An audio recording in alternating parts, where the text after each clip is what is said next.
Thank you. I'm going to call this meeting to order. This meeting is being recorded and videotaped by the City Council and GCTV 15. If any other persons present are doing the same, you must notify the chairperson at this time. Did I hear someone try to notify me?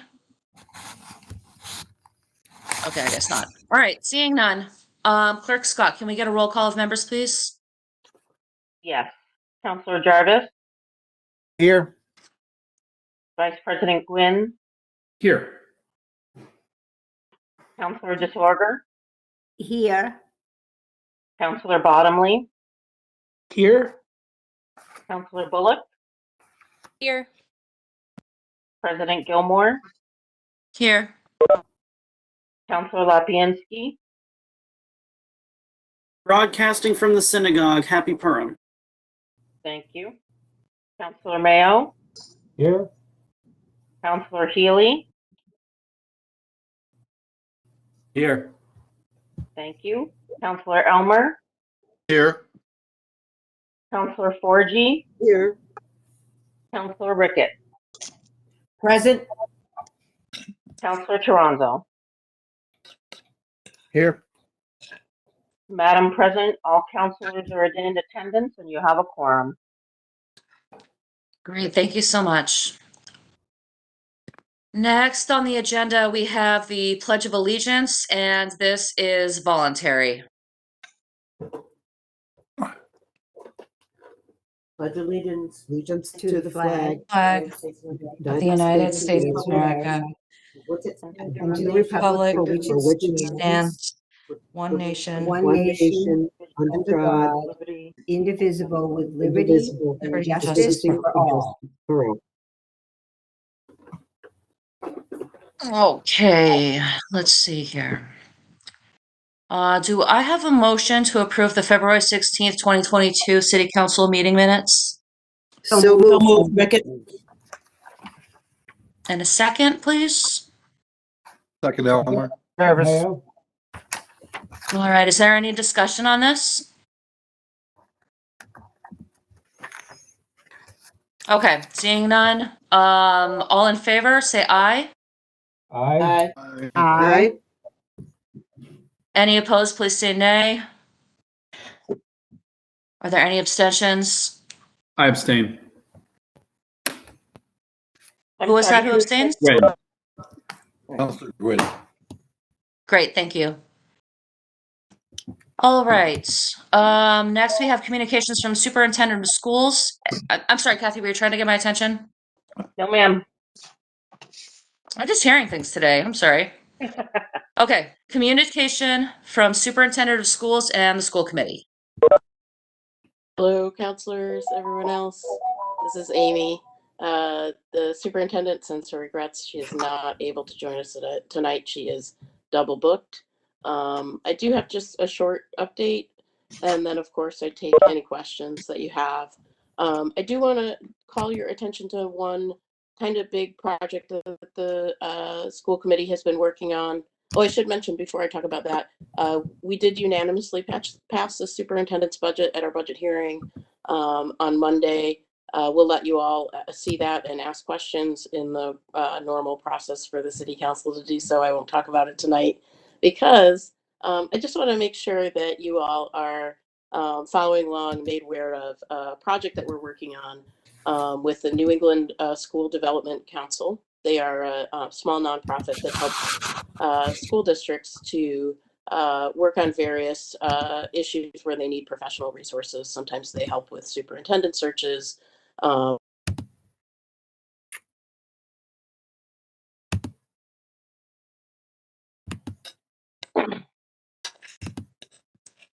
Mostly projection for the Greenfield Public Schools. We've actually received that already, and we haven't had a chance to even look at the numbers. The superintendent hasn't, she said, done a deep dive yet into the numbers, but the enrollment projections will help us to understand where we're going, at least over the next 5 to 10 years, with the number of students we'll be educating. And in combination with that, we're also using the same organization, NASDAQ, to do a facility assessment, which we did talk about briefly at our last regular meeting last week. The facility assessment will include all of our current buildings in the city that are designated as schools, including Green River. And we'll do that through a combination of both on-site visits to the district and assessment information that they can gather working remotely and doing interviews. And we're excited about this. This is really important work that just any school district should be doing regularly. And we definitely don't have anything recent that we can look at, especially in terms of enrollment projections. And so we're really happy to have this. We see it as foundational work for making decisions around how our buildings will be configured, as well as our race and equity work. Whether that is, we've talked quite openly about making decisions around how our buildings will be configured by grade. There's been some discussion around having all of the grades from pre-K to the high school move as cohorts, move all together from one building to the next, so that there would not be like a coming together in the 5th grade in middle school. In a less drastic way, we've talked, of course, for many years about moving the 5th grades back to the elementary schools.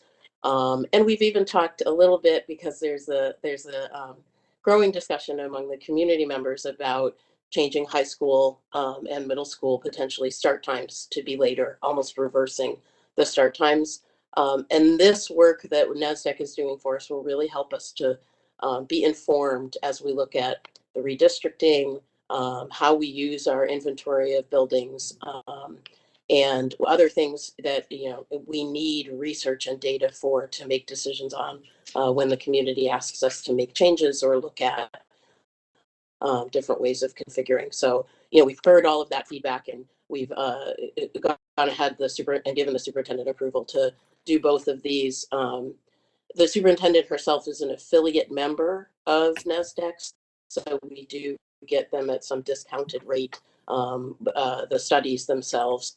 I don't have the figure for the enrollment projection and how much that cost us, but the facility use study is around $17,000, which I can't find any evidence that we've done one in the recent past. So I think it's definitely money well spent, and that was approved unanimously by the school committee. But I did want to update you on those things, and then I will happily take any questions you have about anything related to the schools. And I thank you for your time. Thank you. Do any counselors have questions for Chair Prietti? Counselor Healy, I can see that you're raising your hand, but if folks would put their name in the chat, it makes it easier for me to see who asks first. Counselor Healy, you have the floor. Sure. This is kind of a bulldozer of a question, but there's some growing concerns among constituents and parents in Greenfield about Greenfield Middle School. The police presence, the disruption, the students, and a lot of parents have been emailing Lynn Dole, the principal, and trying to come up with some sort of solution to the issue. It is a major problem. A lot of kids are leaving the Greenfield Middle School and going to private schools, going to Bement and other schools. And I have a daughter. She's in the middle school. I have another daughter who's going there next year. So for me, it touches my heart, right? It's very close to home. So I guess, I'm just kind of wondering what we're doing as a remedial action plan, or if there's anything because this has been ongoing all year. I'm sure the police could tell you how many times they've been there this year. It's a lot. My daughter comes home almost every day saying there was another cop at school. Another kid did this at the middle school.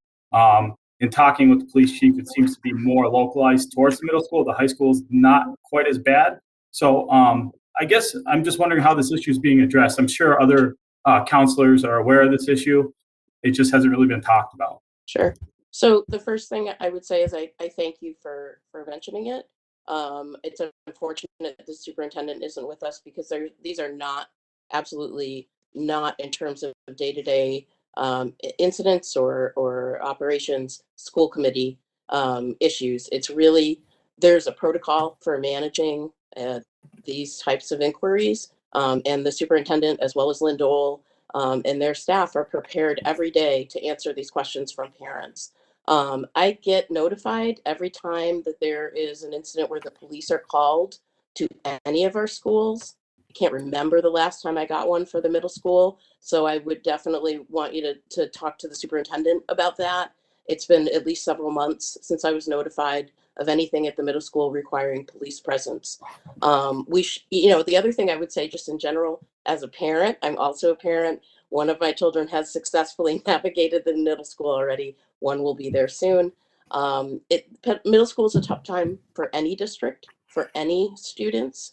And I can't talk really easily generally about what's happening, but I do encourage you certainly to encourage parents to address the situation, address specific incidents with the building leadership. And if they're not getting a response, I know that Superintendent DeBarge would absolutely want to hear from folks who feel like they're not getting the response or answers to their questions that they deserve. That's the most important piece I can impart to anyone who's listening, is that the school committee can't really effectively address issues of what's happening day to day in the schools. That's what we hire the superintendent and the experts that she hires to do. So that is how I would address it. And again, I encourage you to reach out to her directly. I think you'll find her very accessible. Counselor, is it Hailey? Is that how you pronounce your last name? Healy, yeah. Healy, sorry. I will certainly let her know that you asked. She may, you don't be surprised if she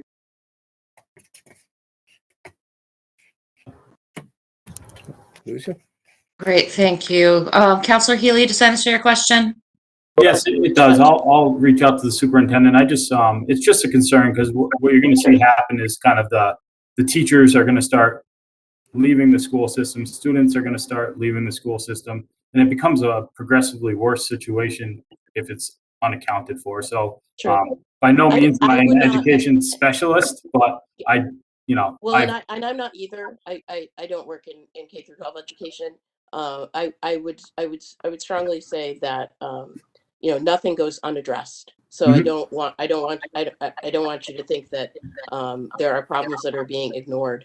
When you see our budget presentation from the superintendent, one of the things we are really concentrating on is what you'll hear as social emotional learning, hiring also professional staff that are versed in helping students to navigate when they're having trouble with behavior.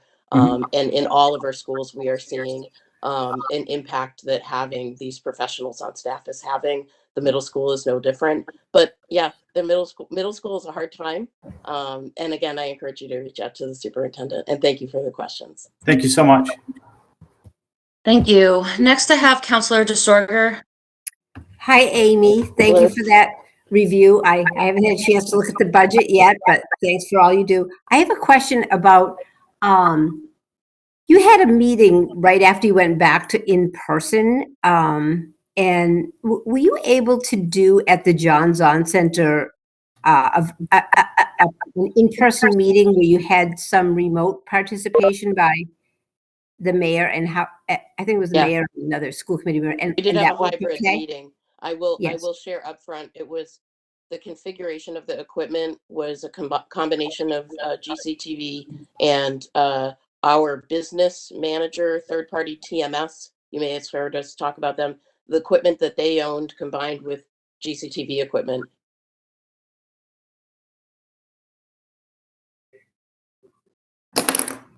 Is it me or did we just lose Chair Parietti? Yeah. We did. Little Can you hear frozen. me? I can hear and I see believe you. Can she's you hear me? having bandwidth problems. Can you hear me? Yep. Yes. I can hear you now. We can hear you now. Sorry, did you miss what I said? It was a combination of GCTV and TMS equipment that we were broadcasting, and it was also fly by the seat of our pants. We didn't know if it would work, and it did. Okay. That was all. Thank you so much. Thank you. Next, I have Counselor Mayo. Hi, can you hear me? I can hear you. Okay, great. This is a question for Amy. Amy, thanks for coming and enlightening us with what's happening in the schools. I have maybe a question you can't answer, but I'll ask it anyway. Do you know if the school has tracked any essential workers during the time of COVID?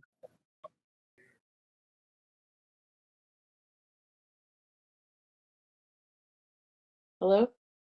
You're Hello? asking me a question about essential workers, but I didn't hear the whole thing. Do you know if there has been a list basically basically collected for essential workers that might be eligible for ARPA money?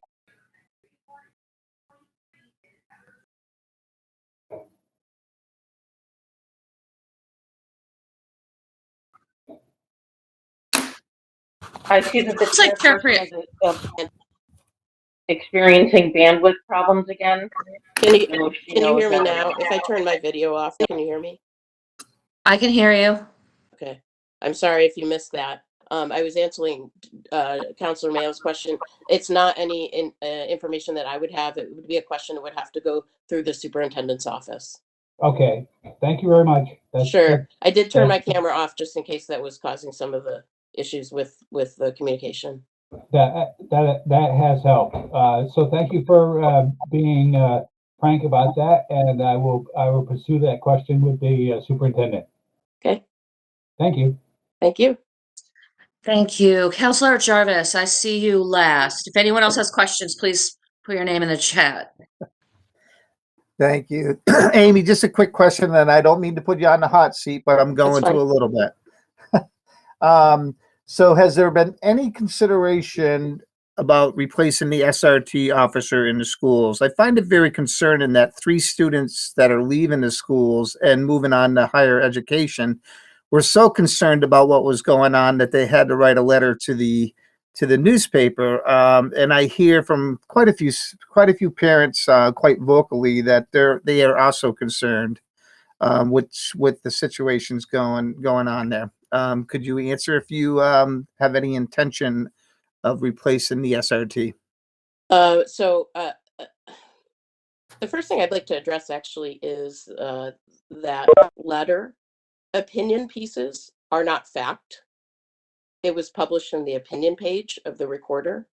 I also know for certain that that letter was published and running around social media well before it was in the Recorder. So it was months old before it was printed as news in the Recorder. And none of the staff that works in the high school could actually read that piece and identify specific things that they thought had actually happened. I think a lot of times when high school students or any students hear stories, they believe them as true. And there's a lot of myth around things that have happened at the high school. I actually had the superintendent go through in our facilities and check how many replacements of mirrors and sinks and toilets were done in the high school this year. And there was 1 mirror replaced, and that was all. And it was not related to vandalism. I can tell you that there was a lot of concern from the building staff when that letter was published about where that information came from and why they chose to publish it at that time. So that's how we would answer that question. Yeah. Okay. It's SRO. I'm sorry. Yeah, well, you could. I would refer the question about the SRO to the chief of police. We've agreed to talk about it, and I would refer it to him. Okay, I just find it very concerning, and I know one of the students I know that personally. we- I know. Excuse me, I let you speak, so please don't interrupt me. Go ahead. I know one of the students personally, and it's my opinion that a lot of it isn't fabricated. It's just my opinion. So I would I think encourage you, it needs. like I said to Counselor Healy, to talk to the building and the superintendent. Okay, folks. very good. Thank you. Apparently, you're not going to let me finish, so I'm done. Thank you. Counselor Jarvis, did you have a follow-up? I did, but apparently I'm just going to be talked over. So I will address it a different way. Thank you. If you would like to speak, I will allow you to speak uninterrupted right now. Okay. Okay, so I do see that we have a resident posted in the chat, and I don't think that he's joined us at a city council meeting before. So I'm just going to make a very quick announcement that we don't use the chat for questions or comments because the chat cannot be included in the public record. I will let you know that public comment is coming up very soon.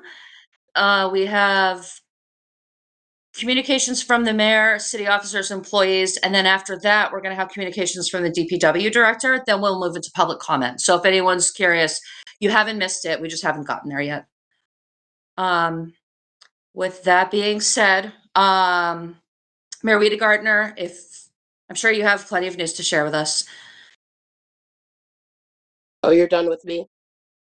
Schools, you're done? I'm sorry, was there another counselor who had a question for the school committee chair? Yeah, Chair Okay. Prayati, I think that the council is satisfied for this month. So have a great night. I'm sorry that I didn't say goodbye. Have a good night. You too. Are you ready for me? Count. Yes, we are. Okay. So actually, I'll have a short report too. I did send you folks a memo with some updates in it. What I left off with that memo was an update on the hiring process for the chief assessor and the hiring process for the finance director. So we continue to advertise for the chief assessor, and there will be advertisements going out, I believe, this weekend for both positions, chief assessor and finance director.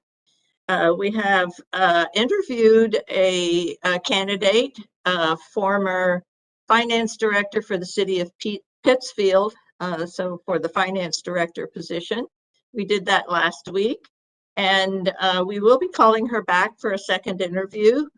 She has a great deal of experience in municipal finance, and we're looking forward to taking a little bit of a deeper dive into her background and what she has been able to accomplish. So, but we also continue to look in hopes to have additional clients. Applicants. It is, those happen to be, I am told by my municipal colleagues, whether they're select board members who generally have finance committees, they don't have finance directors, but in general are around municipal government, and particularly my mayoral colleagues, that those are two positions that are very, very difficult to fill in what has become a particularly difficult job market anyway, in terms of getting qualified people to step up to the plate and answer the ads. So we did have several applications.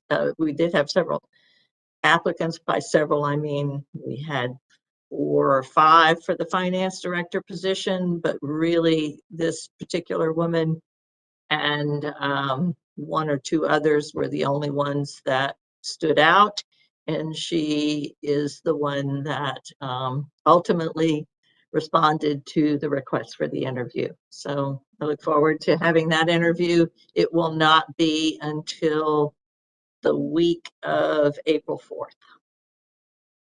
So hopefully the next round of advertising this weekend will assist us, and if you know any people with good municipal finance background that are looking to come to Greenfield, by all means, tell them to apply.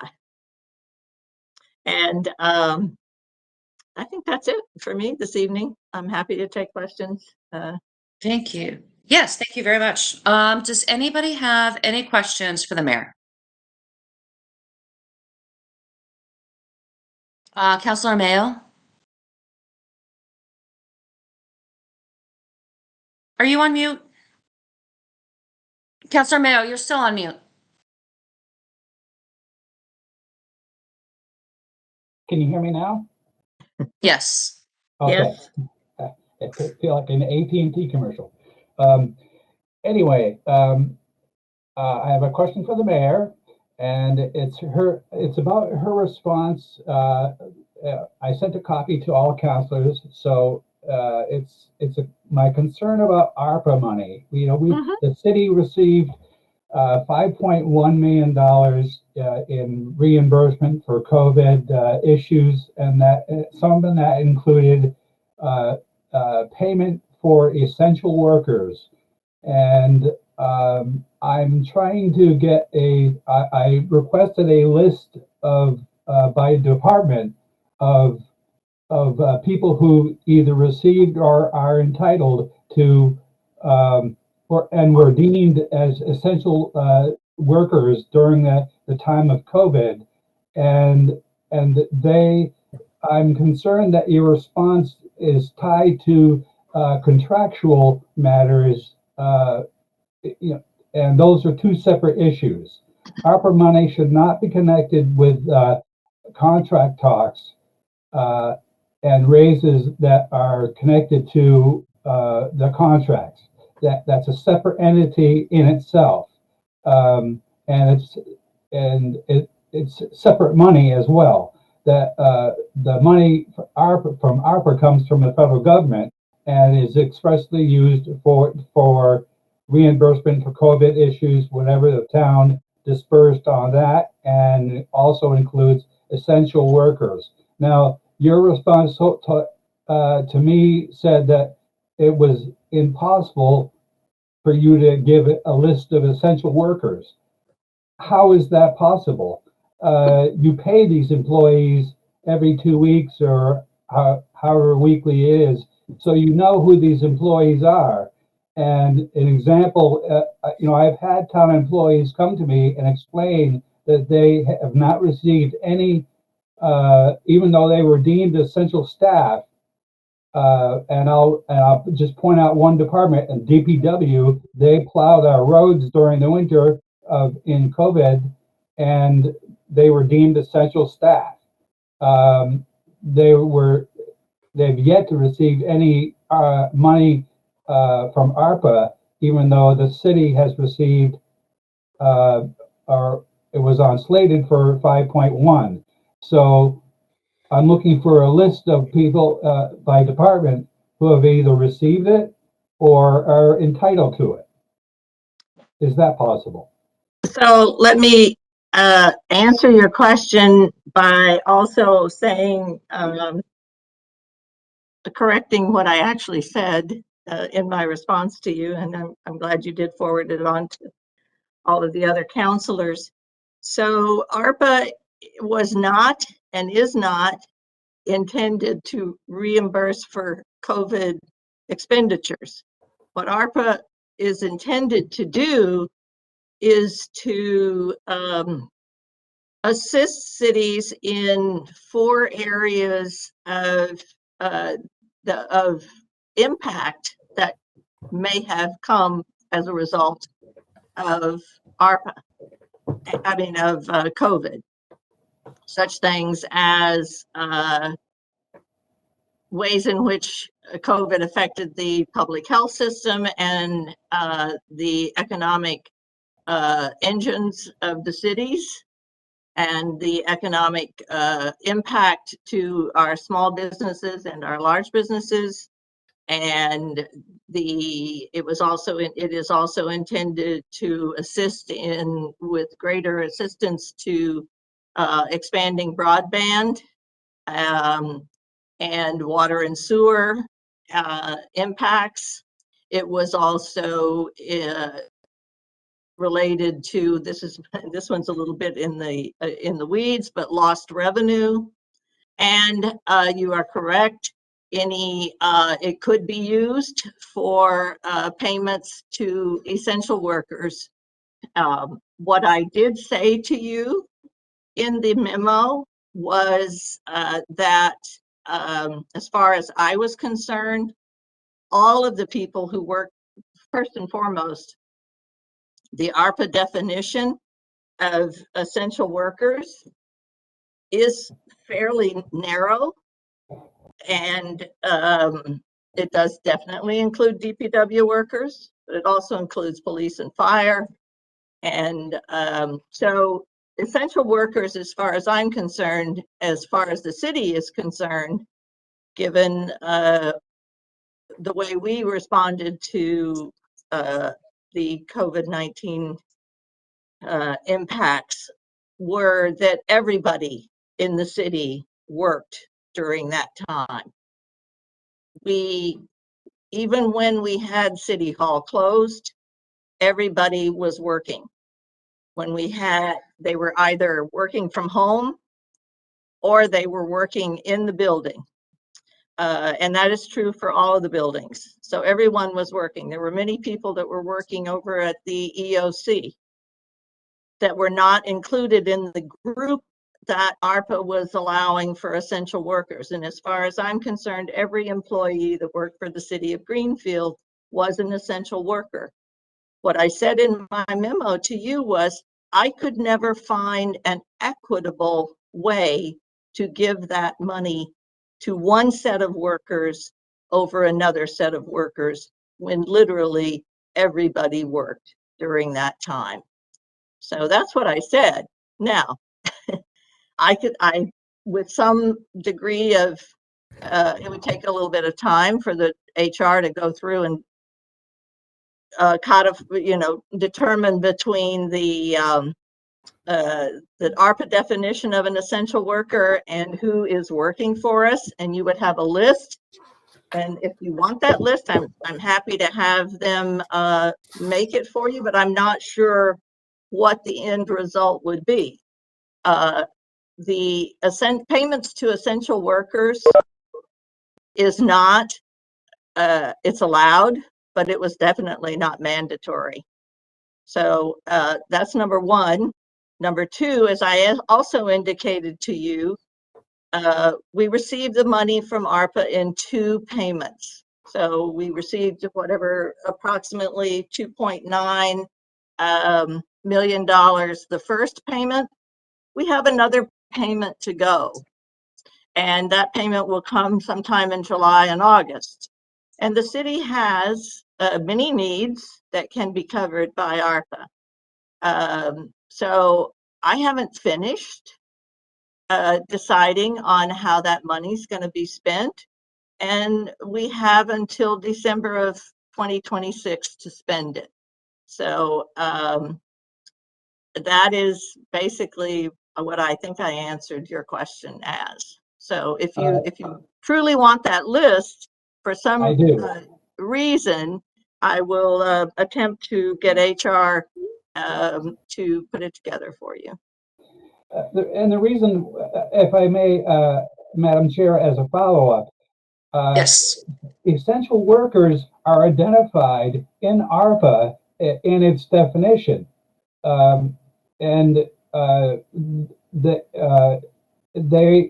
If they are so identified as being in the definition of ARPA, then it's certainly important enough for them to get the money that they deserve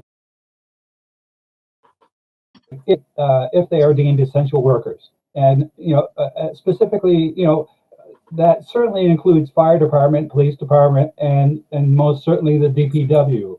The complaints that I've heard have not come from the police department. I'm sure that they were top of the list if they've got money at all, as well as the fire department, and as well as deserved. But I'm also saying well deserved for the DPW as well. They cleared our streets during the snowstorms. They fixed our streets when they needed, and the complaint I heard from at least 3 people in the DPW says that they received no compensation from DPW. As a matter of fact, they were worried that it was going to be somehow involved in their in contract negotiations, and that's not what ARPA is. You are not given, the city was not given money by the federal government to basically fund the contracts through ARPA. ARPA is a separate entity in itself and should be considered so. So I want to make sure that everybody who was essential worker got the money or is going to get the money. So getting a list is important as a check and balance that happens. So Thank you. if I may follow up with that answer, and then we can go on to whoever else had questions. But once again, I will just simply say that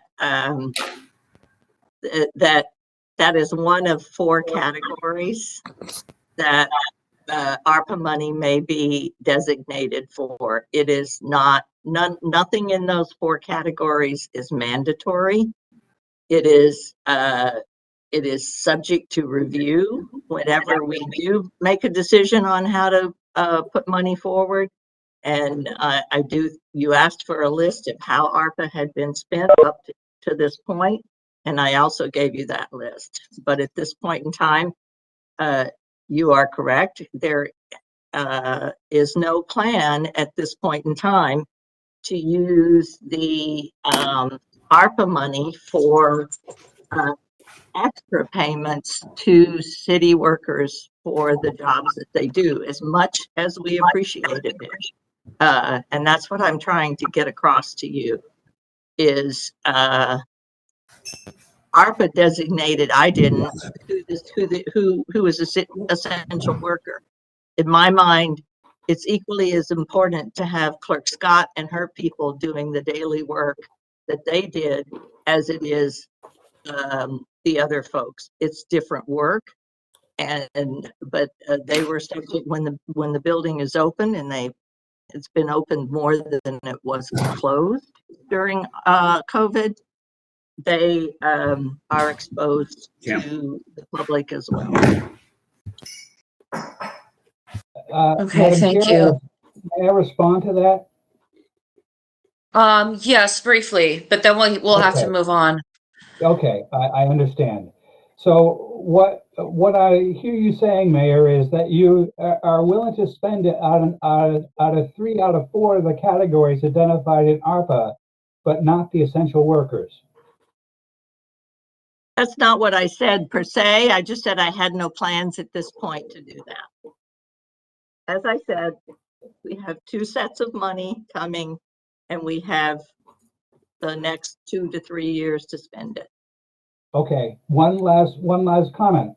Are you planning on with the last part of ARPA, including essential workers in that money? Not at the moment.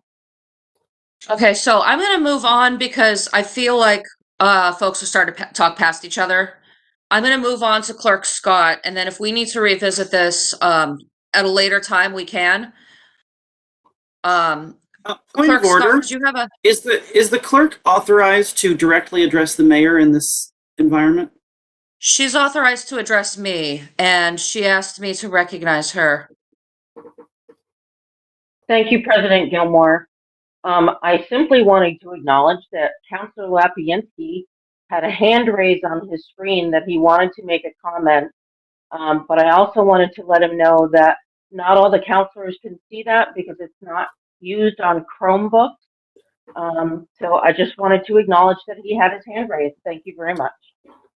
Thank you. I actually couldn't see that he had his hand raised. I do see in the chat that Councilor DeSorger pointed that out. So next I'll recognize Councilor Lapiansky.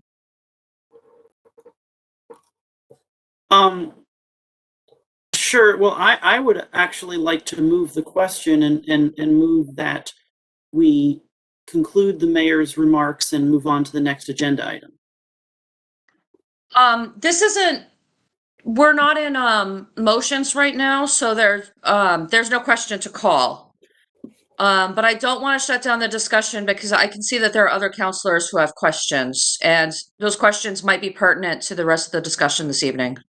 That's true, but there are numerous members of the public who have been waiting almost 45 minutes now to be able to speak. And if there's no time limit, then the public is just going to tune out and we're not going to get to hear what they have to say. So at the very Point of least, order. I understand. Yes. Can we please just follow the agenda? Thank you. Yes. So I'm going to recognize Councilor DeSorger next, and then Councilor Bullock. Hi. I actually had a comment and a couple of questions for the mayor.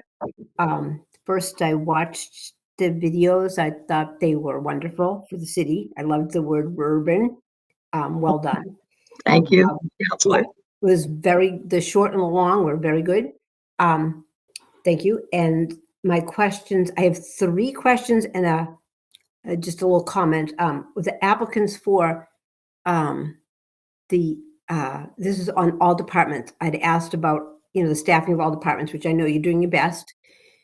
The building inspector, any applicants for the building inspector's office? I didn't hear about that one. That was my first question.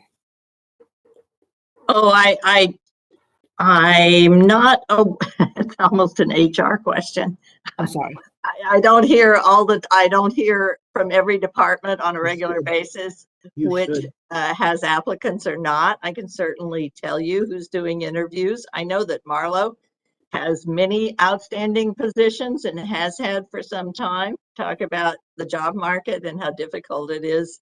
And quite frankly, the city of Greenfield pays very well at all levels, and we have excellent benefits. So I am as baffled as the next person is, who is in the position to have to hire people, as to why people aren't stepping up to the plate to work. And so I do know that Marlo has several positions open. He is active, and he could certainly address that when he has an opportunity to speak. He is actively in interviewing for, I know, his field superintendent and parks laborers and others. And I am trying to think who, I mean, if you go on the city's website, you'll see all the positions, and I'm sure you've done that. But I don't recall you asking that question, but I'm happy to ask HR to supply you with what information they have, Counselor DeSorger, on who is being interviewed. If that is the question you're asking, not what are the positions open, but how many people are actively interviewing. Is that correct? That's fine. I had mentioned at our last meeting, I just asked Danny Latoon Oh, for, just an update on the positions, and it's fine. That's fine. Moving on to the next thing was just on the budget, Mayor. The timeline for the budget, did we move, this is just for everyone, did we move this up a little bit by a few weeks? I don't think so. Okay. It pretty much All right. follows the normal timeline. Okay. We will present the budget to the city council, the operating budget. The capital budget's already been presented to you. Correct. And you're working on the Ways and Means meetings. But the budget for the operating budget is due at the end of this month. And it'll take till the end of this month to get it done. I can assure you of that. I know you're working very hard on that, as is the school committee, so thank you. So well, they're lucky. They're done. So this is for Director Gilman and you, the two of you together. Is it correct this year that what we actually can borrow, not using capital stabilization funds, but what we can borrow this year is approximately 2 million? Is that correct? And to keep our bond rating. So for Director Gilman and for the mayor, am I correct there? Because we have a lot of capital projects that we are looking at and trying to make our best and wisest decision for the city and those who live here. I'm going to defer to Director Gilman because I know she has she's working on that right now. At the last Ways and Means meeting, Councillor Forgy had posed the question of how the capital fits in to what we have, and in particular, we were discussing the police station. First of all, in regards to 2 million, that's general fund. That's not water, sewer, or GSET. Okay. Understood. Because it's and so what I brought up was that we authorize so much each year around all the major projects we're doing. So every year we authorize about 2 million, whether we do 3 one year or 1 the following year. But anyway, that's worked into like the fire station building, the library, because we can't ignore other capital projects of maintaining vehicles, maintaining a building. So that's what we do. And mostly I was saying that's how it fits in managing the 8 to 10% of the operating budget. So by managing what is authorized for the general fund under capital projects, borrowing, that's how we manage it. You'll notice, we've put a big push on increasing capital stabilization, and we utilize that as best we could. And we still need to grow that more so that we can address all the city's capital needs. So yes, for the general fund, the current year was approximately 2 million. Very good. So Thank you. I'm going to cut in line very quickly because I think I may have heard you wrong. Director Gilman, you were talking about how there's a $2 million limit on borrowing, but it may fluctuate from year to year. And you said that excludes water, sewer, and enterprise funds? Correct. So Correct. those what would be the limit when you include those? No. Well, first of all, we're talking limit. Did I misunderstand your Yes. answer? Yes. Please. I Could will you please clarify? restate that is not a statutory limit or anything. It is about managing debt and to stay within 8 to 10% of the operating. There's no law that says you can only do 2 million a year.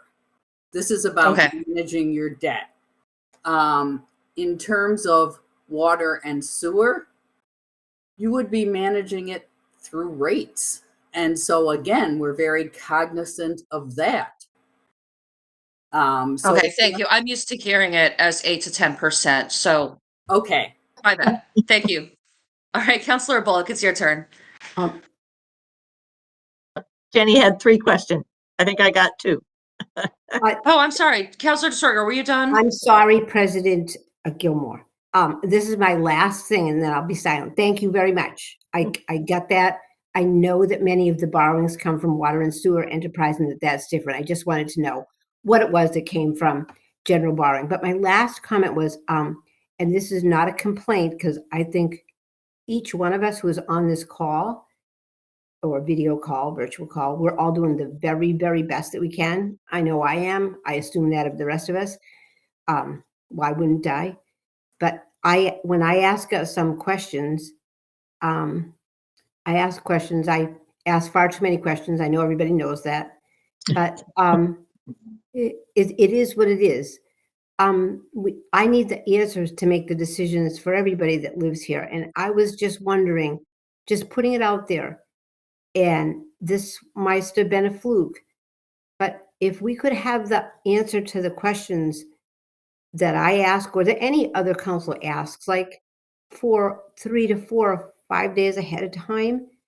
There was something that came up yesterday, and I'm not criticizing anybody. I mean that with every fiber of my being.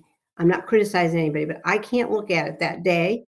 So I had a couple more questions. If we could just try from this day forward, which is what we have from this day forward, to answer the questions, at least like, I hope I'm not sounding fresh, but 3 to 4 days ahead of time would be a really helpful thing for members of Ways and Means and anybody else who's looking at this. That's all. Over and out. Next person. Sorry to take so long. If I could just respond to Councilor DeSorger, President Gilmore. Yes, please. Simply just to say that we do appreciate your questions, Jenny. I'm not going to comment on whether I don't know how many questions is too many questions, but we do try to answer them in a timely manner from city councilors, and we'll certainly make an effort to do better. I think the group of questions was for very different departments. So we sent them, if I'm not mistaken, Clerk Scott sent them to the different departments. Once that happens, I mean, in my response to you on one set of the questions, I apologize for being late to the party on answering it. We do deal with a lot. You're not the only person in town who does send us emails and ask us for questions. As I said, we do prioritize, and we're going to always put counselors' questions ahead of the pack when we can and get to them as soon as we can.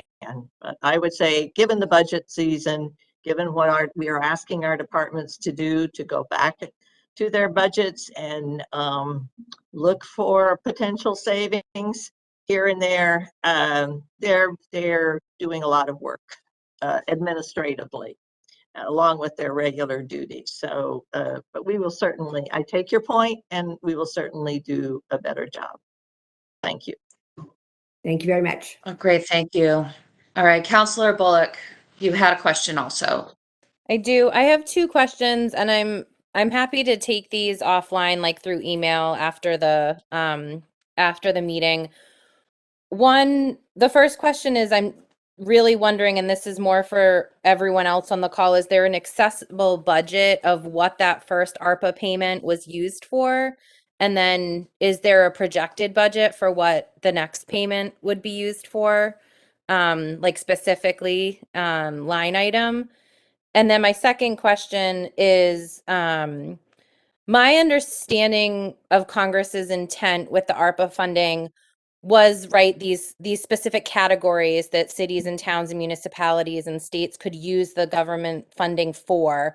One of those was to provide supplemental and premium pay for some of the lowest paid and most exposed workers during the pandemic. And my understanding is that can include not just city employees of cities who received ARPA funds, but like childcare employees, nonprofits who were public facing during COVID, nursing home staff, that sort of thing. So this sort of like wide swath of people, which I understand what you were saying, how do we divide that money equitably? But I think my second question is really like, are you against doing some kind of deeper dive on some of who are those lowest paid workers in our community who are the most public facing and most exposed, and providing premium pay to them with the second lump sum? I would answer that in a couple of ways, Councillor Bullock. As far as a budget, I did submit that as an attachment to Councillor Mayo. So if it didn't travel with the answer that I gave to him to you, I'm happy to send it to all the councilors. I did do a presentation back, I think it was in September, to the public on it, but I may do another one at this point. But there's no set way to report on that. I mean, when I say that, what I mean by that is there's no set rule about how to budget that money. What I will say to you is the way that the ARPA money was distributed was by population.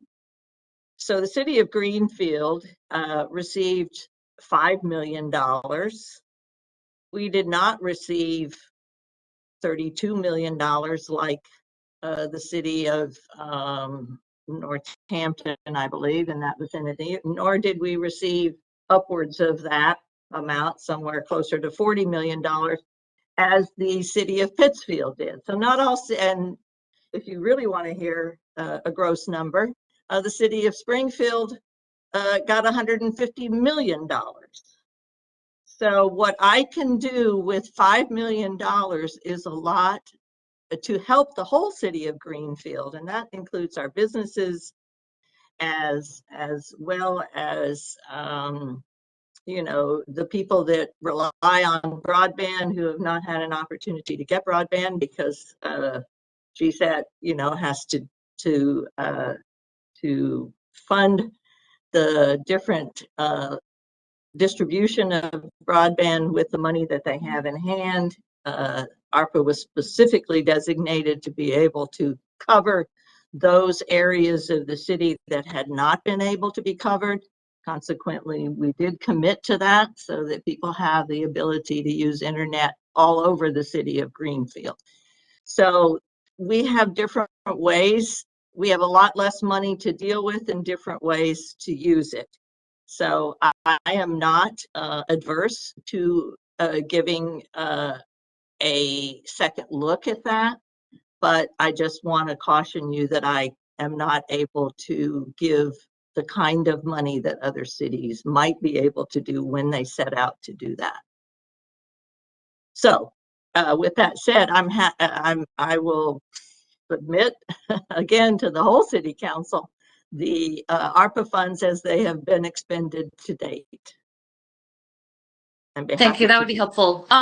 So does this mean the ARPA funds are not included in open checkbook, or are they included there? Well, that's a really good question. I don't know the answer to that. So I didn't see them. I did look. I was in there today, but that wasn't what I was looking for. So I don't know the answer to that, but I'm happy to also try to get you that answer. Is there anyone who's present on the call who knows who uploads that information? Yeah. That's not on there. If I may speak out loud, I wasn't recognized. It's not on there in the open checkbook. Okay, thank you. Yeah, let's look into that. And yeah, anytime you get a memo like that, if you're anticipating questions, if you'd like to share that information with the whole council before the meeting, so that we're not getting a lot of repetitive questions, and then we're all on the same page, I think that would be really helpful. Okay, I heard Doug Mayo, Councilor Mayo say that he had sent that around, but my answers around to the whole council. So I just assumed that the attachments went with it. Okay. No, and that's fine. As long as, people have a chance to sort of peruse this ahead of time, I think that's fine. So I don't see any more questions. Is there anyone who has any questions for the mayor before I move on? Okay, thank you, Mayor. Next, Thank you for your time, councilors. Thank you. I'll stay on for a little while. All right, next, we have Director Marlo Warner. So I invited him to come and speak to us because we are getting ready to go into budget season. And if you exclude the schools, the DPW budget is a very, very large part of our budget. So I think it'd be really good for all the new counselors to sort of get an idea of what Director Warner and his crew have been working on. And if anyone has questions for him at the end, they would be able to address him just like we do with the school committee and the mayor. And if any counselors have a specific department head that they would like to invite to a meeting because they have questions for him, you can send me an email and let me know. And I probably don't want to have two at the same meeting, but I will try and get them here so that you can ask your questions. That would be Director him Warner, are you or still on the her, call? Sheila.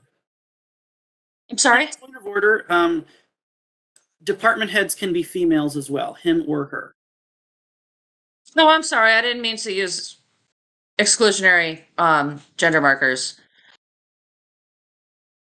Director Warner, are you still here? Yes, can you hear me? Yes. So thank you. So thank you for having me. We could probably spend 3 meetings talking DPW with 10 divisions that fall under the DPW. If it pleases the council, I'll just get a quick update on the current budgets and the highlights of the larger projects, some current a current grant we received. So current general budget, we're in pretty good shape. The mayor alluded to the fact that I've been short on staff. I have 8 openings right now.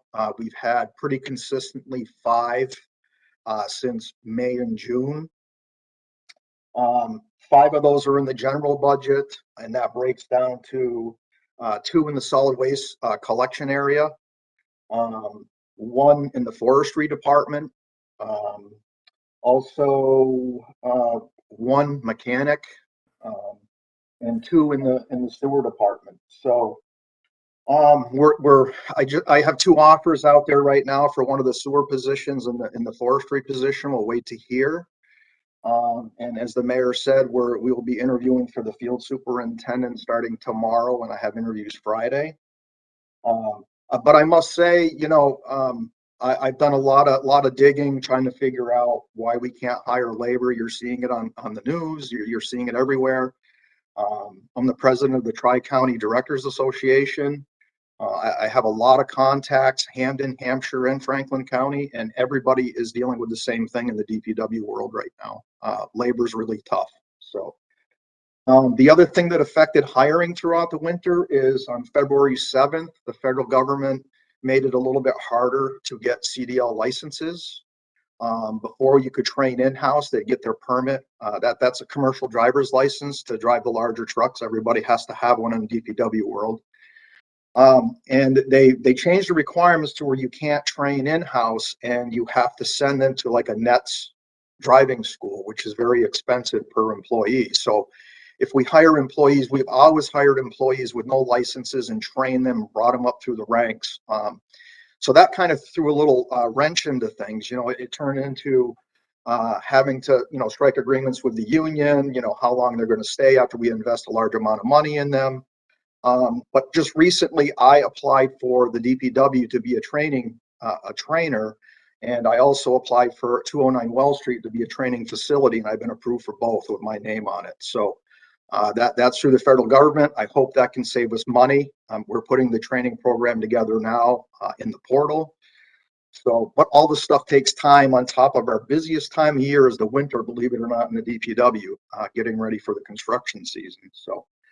Like I said, the general budget's in really good shape because I have salaries that are there.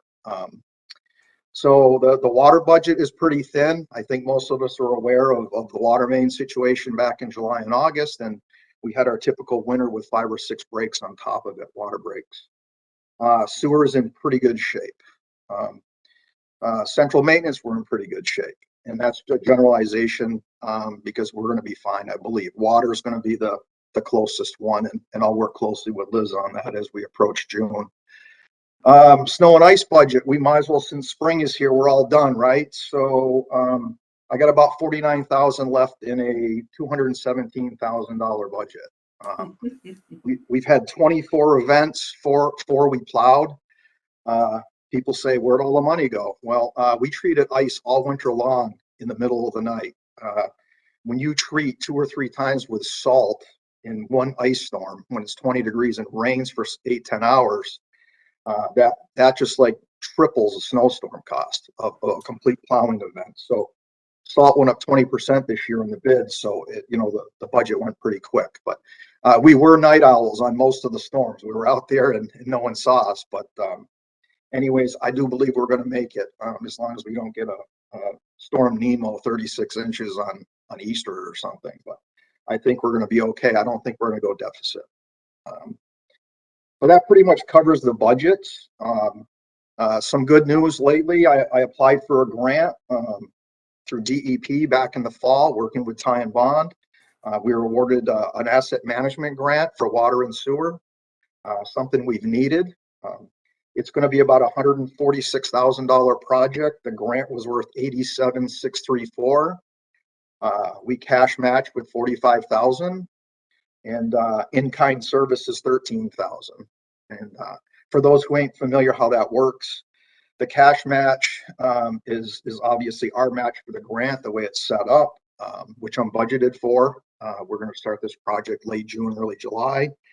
In-kind services, there's mountains of records in the DPW that need to all come together. So the in-kind services will be our staff, the engineering staff, myself, and everybody getting them records out of GIS and all them old paper records and put them together and giving them to Ty and Bond. They're going to take a hard look at our wastewater treatment plant, all our water facilities, our water and sewer infrastructure. It's going to take all our data, main breaks, sewer issues, I&I, put it all into one nice little plan that we can use. It's kind of like a beefed up 5-year capital with a lot more in it, more specifics. So I think it's perfect for what we're going through with our old infrastructure. It's going to help guide us forward. So that was exciting news. We got some free money. So the Millbrook Generator Grant, which most of you are familiar with, we'll be installing a generator at one of our water facilities to supply power when we lose power, to ensure that we have the full capacity of our water system for firefighting and drinking water. The bids came through. We hit the mark under that grant, furnished by MEMA, Mass Emergency Management Agency. So the only holdup is we're going to have to call for an extension. The good old goods and supply chain issue, it's going to be 52 weeks to get a generator delivered. So we're supposed to have it all in by October. We're probably going to go beyond that. We're going to do our work ahead of time, but we'll see if we need an extension. Sanderson Street, that's been bid out. We intend on starting that very large project probably the second week of April, but depending on weather. Dredging of the Glen, I was appropriated $940,000 2 years ago, maybe going in the third year. And we ran into permitting issues that changed the way they permit so we can dredge the Glen. COVID hit. Army Corps of Engineers took a long time because the permitting parameters changed during our permitting, if that makes sense. So it's been a 2-year haul. We just got our permit, so we're getting that ready to go out to bid to dredge the Leyden Glen. For those of you who don't know what the Leyden Glen is, it's a very large dam up in Leyden that supplies our water system. It's a small lake, so to speak. Very exciting news. You've heard me talk about inflow and infiltration, I like a broken record for 3.5 years now. Green Mountain Pipeline came into town today and started their work on the first lining contract to start eliminating it. That was a $625,000 low bid. Pretty exciting for me. I have had that on the brain since I returned to Greenfield in 2018. So far under the consent order dealing with the I&I, we've hit every target in-house, every gate we're supposed to hit, everybody information, all our O&M procedures, everything. We've rewritten everything. We've hit everything. We're keeping Mass DEP happy, and it makes me happy because we're moving forward. Other than that, like I said, I could take all night. I got 25 other in-house projects we're doing, not including our daily routines. So working hard to get some labor hired. And I'll take any questions. All right, so before I ask people if they have questions, the clerk just posted in the chat that we're not using that for comments. Public comment is next on the agenda. That is, it's not necessarily our own personal rules. This is a public meeting, and these comments are not recorded as part of the public record. So you'll have to save it for public comment. Do I have any counselors who have any questions for Director Warner? Counselor DeSorger? Hi, Director Warner.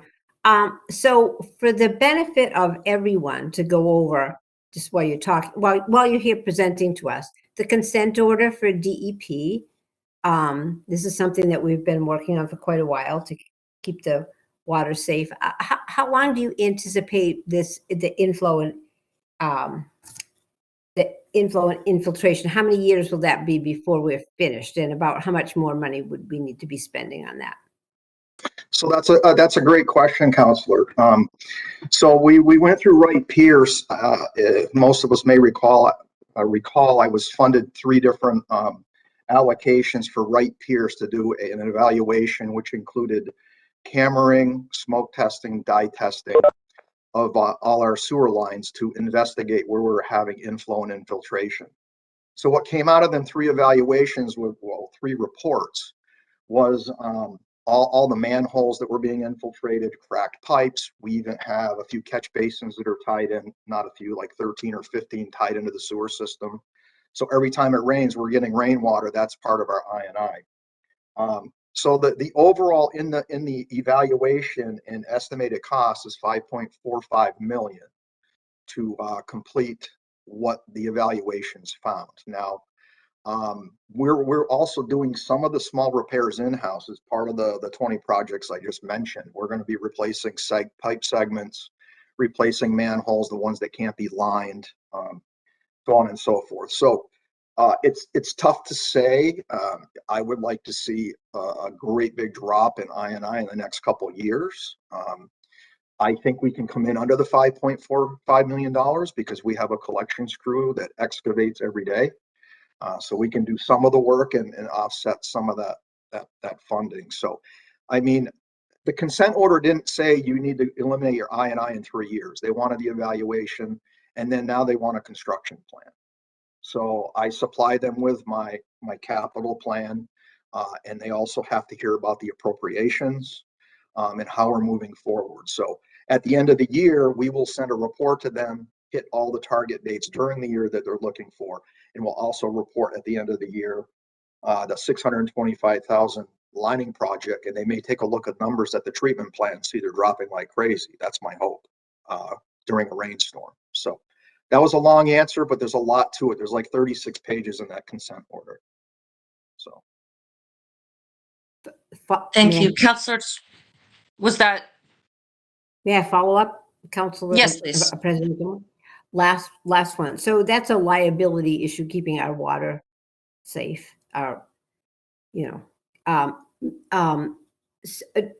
For other projects that you have within the city, we've had a couple of people fall on city sidewalks.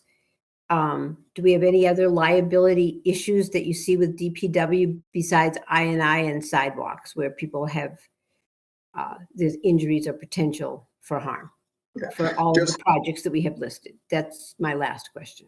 Yes, thank you. A loaded one, I might add. A quick answer on the I&I. Now, it's inflow and infiltration of groundwater and rainwater getting into our sewer. An example is we get 2 inches of rain and our treatment plant goes from 3.2 million inflow to like 8 or 9 million. So the issue is it puts a lot of strain on equipment, a lot of chemical treatment, so on and so forth, to make that water safe to be ejected back out to the river. So once we eliminate I&I, we're going to see electrical costs go down, chemical costs go down. Well, maybe offsetting the way things are going up today. But the point is we're treating a lot of regular water we shouldn't be, and we need to eliminate that from getting into the system. Sidewalks are always on our list. Any immediate liabilities, we always try and get out there and at least shim a tripper, as we call them, a raised slab. I will say that we did more sidewalk last year. In my 23 years around here, we did 5,400 feet of replacement sidewalk last year between blacktop and concrete. So, we're talking over a mile.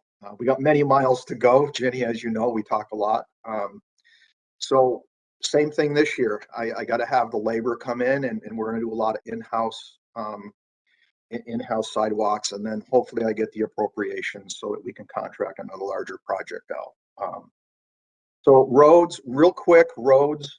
Our Chapter 90 has been frozen for 11 years now at, I believe, $635,000.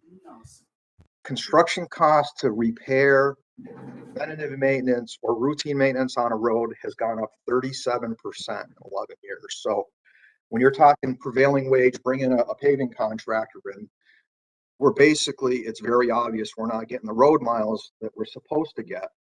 We have a pavement management program that evaluates our roads, and the further we fall behind as far as the funding from Chapter 90, which is our grant every year, our rating of our roads gets worse, even though it seems like we're doing a lot, but we're not doing as much. And that is why I request the road monies every year to try and offset. This winter was very brutal on our roads. When you have freeze-thaw cycles and you have rain, snow in between, it's very rough on roads. I mean, it seemed like in a week, right in the middle of winter, they just came apart. That's what we say in our world, potholes just came out of nowhere. So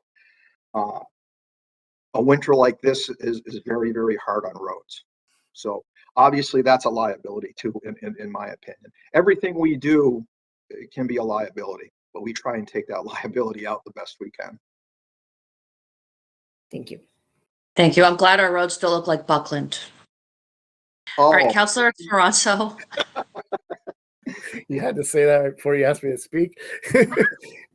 Yes. Yeah, Director, I gotta commend you on circumventing the, at least in my opinion, ridiculous changes that the Fed's made to the CDL trading. I think that's going to cripple a lot of not only just public works, but a lot of industry in general from being able to, when we already have a trucker shortage, like as it is from the pandemic, and that just piled on.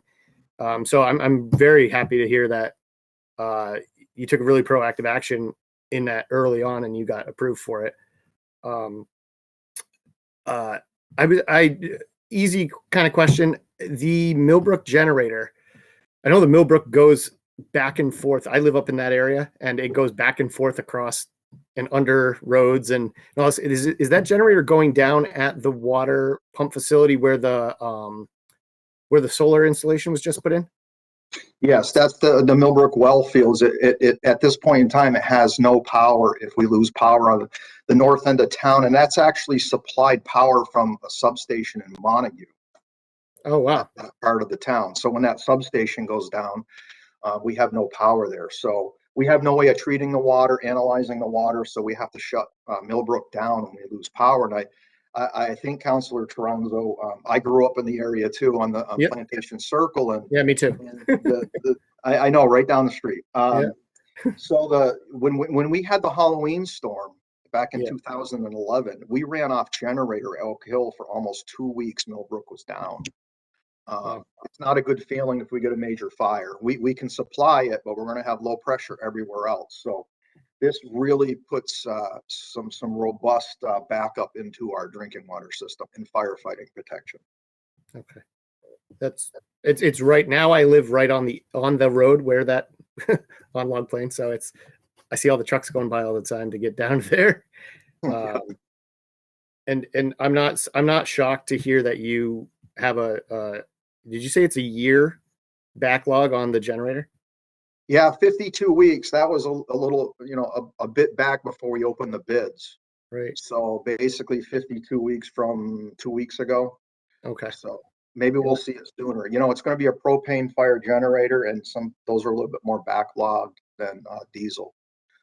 Yeah, I ran into one at work that was we had to wait 32 weeks to get one last year. So it was, yeah. Okay, that's cool. And my last really simple and kind of jokingly question is, have you ever gone through a winter season where you haven't gone into deficit? This this winter seems so weird, but it's I know that snow removal gets kind of a pass on some of the deficit spending. I was just curious. It's Well, really just a I think curiosity question. that's totally up to Mother Nature, if I may say that. It all depends. If the storms hit on a weekend, it's straight overtime as long as we're here for plowing, salting. Right. Our 3 plow operations, we were fortunate. 2 out of the 3 were during the week, during regular work hours. So the last time we went deficit, I think, was 4 years ago. And now I just jinxed myself because I've been staying in the budget the last 3 years. But there's some luck to that too. Sure. On timing. Okay. All right, thank you. Thank Are there you. any other counselors who have questions for Director Warner? All right, seeing none. Thank you, Marla, for joining us. I'm sure folks know how to get a hold of you if they do have questions that they think about later. Sure. Thank you. And by all means, counselors, reach out to me if you got any questions with the capital coming up next month or whatnot. I'll be happy to answer any questions you have. I've talked to a few of you. I'm more than happy to assist in any way ahead of time if I can. Great. Thank you so much. Thank you. All right. So now next on our agenda, we have public comment. Kathy, who do we have first? So I am starting with the list that you had put in, beginning with Mike Corona. Okay, perfect. And may I ask a question, President Gilmore? Yes, please. So sometimes the timer people can't hear the timer. So if I simply put the word time in the chat box, will that be good to let everyone know, so you can see it and they can see it that the time of 3 minutes has expired? That would be very helpful for me. Yes. Okay, I will do that. Thank you. Thank you. Okay, Mike Corona, if we could just get your name and your address for the record, and then we'll start your 3 minutes. Mike Corona, 541 Mohawk Trail. Can you hear me fine? Yes. Okay. Thank you, President Gilmore and city councilors, for your service to the people. We look forward to face-to-face meetings again. A call of action by the people. The people urge and wish the City Council to place the matter of the Citizens Initiative Section 7-7 on the April agenda. Please. How long will we kick the proverbial can down the road?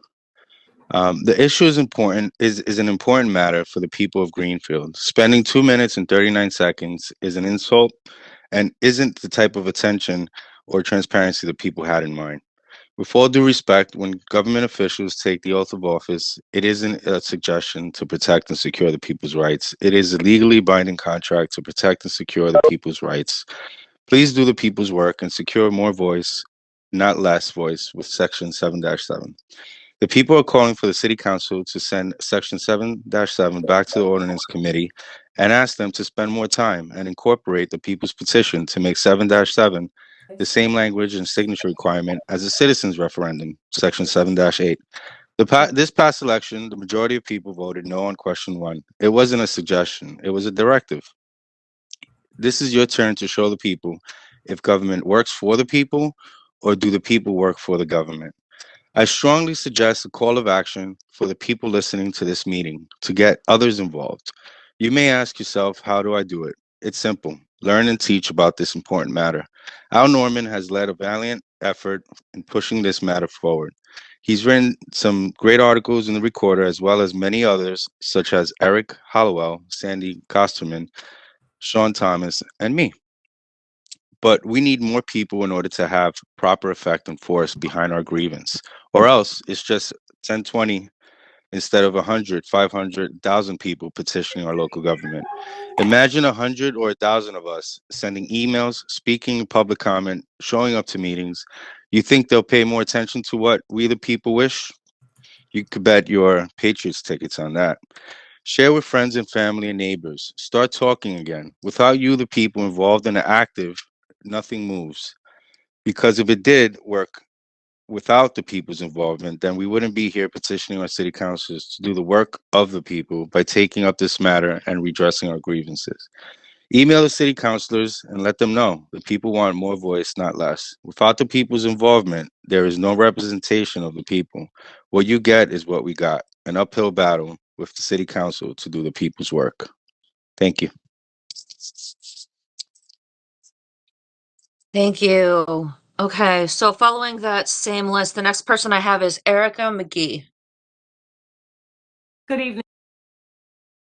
Like, I've prepared a statement that I'd like to share with everyone. I'm sorry, first, could you please state your name and your address for the record? I apologize. This is Erica McGee. No problem. Erica McGee, and I'm on Fort Square in Greenfield. District. Yes, go ahead. Thank you. So what I have to say is that the people who live here in Greenfield are fortunate enough to have a city charter that gives them certain rights to petition government.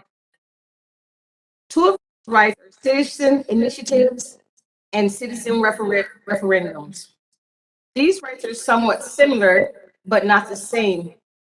In an initiative, a voter can bring an idea forward to the ballot that has not gone through the city council before. In a referendum, citizens refer an issue that the city council has already voted on to all the voters through a ballot question. In the past, these two sections of the city charter were written in a confusing manner, and the two processes were very different with very different signature requirements. The current charter review process gives us the opportunity to clear up any confusion we can.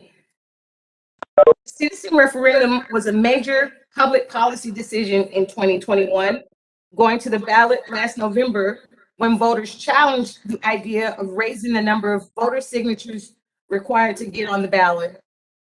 Voters rejected that idea, and they said that they did not want to see referendums to be harder to get. I apologize. They did not vote for no change. They voted to stop a bad change. Now we're discussing citizen initiatives, but so far, the ordinances committee has spent less than 3 minutes deciding that the current language in the initiative section did not require any changes. This is certainly not what citizens in their emails told the ordinance committee, and it is not what people have told the city council. If left unchanged, the citizen initiative language now in the charter requires 977 signatures, which is 3 times more than the citizen referendums. That makes no sense.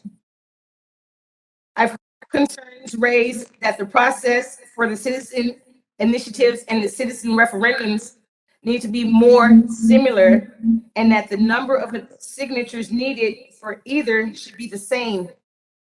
These are easy fixes, but they've not been done yet. This is why I urge you to put the citizen initiative on your agenda for April and read all of the comments you've received. We don't get the chance to often make corrections to past language that made these sections confusing. Work with citizen suggestions to make those tools more usable to involve local voters in our democracy. Thank you.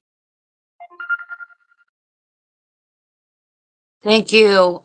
So it seems like there's a little bit of confusion. So before I move on to our next speaker, I just want to say that Susan Wargaftic, I do see you in the chat. I do have you on my list. I was submitted a list of folks who have had trouble accessing our meetings in the past, who I knew wanted to speak at public comment. So I was talking to the clerk earlier before the meeting started so that we can make sure that those folks get called on, because I think some of them are on the phone. So next, I'm moving to Sandy Kosterman. Good evening. This is Sandy Kosterman. I live on Barton Road in Greenfield. My husband and I sent in 2 letters to the A&O committee about the Citizens Initiative process in January and February. Let me read some excerpts from them. And this is from the February 9th letter. Dear Ordinance Committee members, at this Wednesday's Ordinance Committee meeting, when you take up the issue of the Charter, Section 7.7, on citizens' initiatives, please make the signature requirement the same as Section 7.8 for citizens' referendums. Here is the language that will make initiatives and referendums the same. A number of voters equal to 10% of the total number of voters voting in the most recent regular biennial town election, but not less than 2.5% of all registered voters as of the same date. This is what the voters adopted on November 2nd for referendums. And this was an excerpt from the March 9th A&O letter that my husband and I wrote. Here are your options as we see them. Number 1, do nothing. If you table this issue and no changes to the current Section 7.7 in the Charter, any citizens wanting to present a new idea to the City Council will have to gather 977 signatures in a 2-step process that lasts more than a year. This is 7.5% of the total registered voters in Greenfield. On November 2nd, a majority of Greenfield voters rejected the idea of requiring 7% of voter signatures for referendums. Kicking this can down the road is not helpful. Number 2, make citizens' initiative signatures the same as citizen referendums. When the Charter Review submitted their recommendations last summer, they suggested that Section 7-7 and 7-8 signature requirements should be the same. The CRC was recommending that the number of signatures for both 7-7 and 7-8 should be 10% of total voters. but the idea of making initiatives and referendums the same standard, regardless of how many signatures are decided, is appealing because it's simple and voters understand sections 7.7 and 7.8 are similar ways that voters can make their voices heard. As a result of the November vote, if 7.7 is the same as 7.8, the total votes required would be 326 signatures because section 7.8 provisions approved by the voters on question 1 keep the signature level at a 2.5 floor of total voters. We urge you to do what the people of Greenfield want. Go with option 2. And we also urge the City Council to begin in-person meetings as soon as possible. Thank you. Okay, sorry, that's time. Oh, okay. Thank you. All right, next I have Anna Morrison. And if you could just state your name and your address for the record. Anna Morrison, 21 Grinnell Street, Precinct 5. I'm aware that the ordinance committee sent back to the full council recommendation for no change in the 7.7 process for citizens initiative. The chairman's reasoning was that last November, the city voted not to make any change in the referendum vote, section 7 and 8. So he thought that just means there should be no change at all in either of those sister provisions. That, unfortunately, is a major misunderstanding. Those who voted not to make it hard for citizens to petition their government did so to keep democracy open. We didn't want to make it more difficult for citizens to petition their government. It's too much like voter suppression, which is going on in too many other places in the country. And we didn't want to make it harder for citizens to participate. It's hard enough to get people to even run for office, let alone making it harder for them to bring an idea to the city. Can people tell what I'm saying? No, right? No? You have a back. I can hear you, but there is an echo. You have two speakers somehow. I'll try to be quick. Is this any better? It's not. I don't know.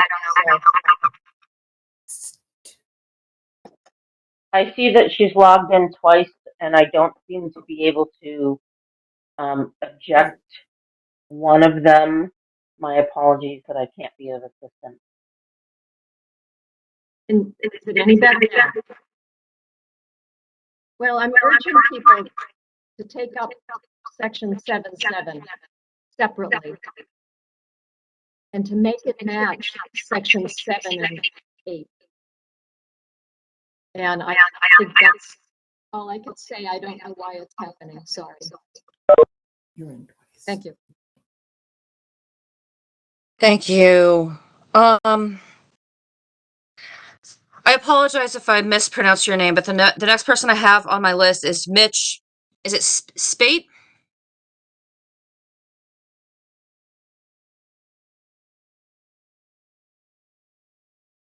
So I have Mitch Spate and Joan Marie Jackson listed together.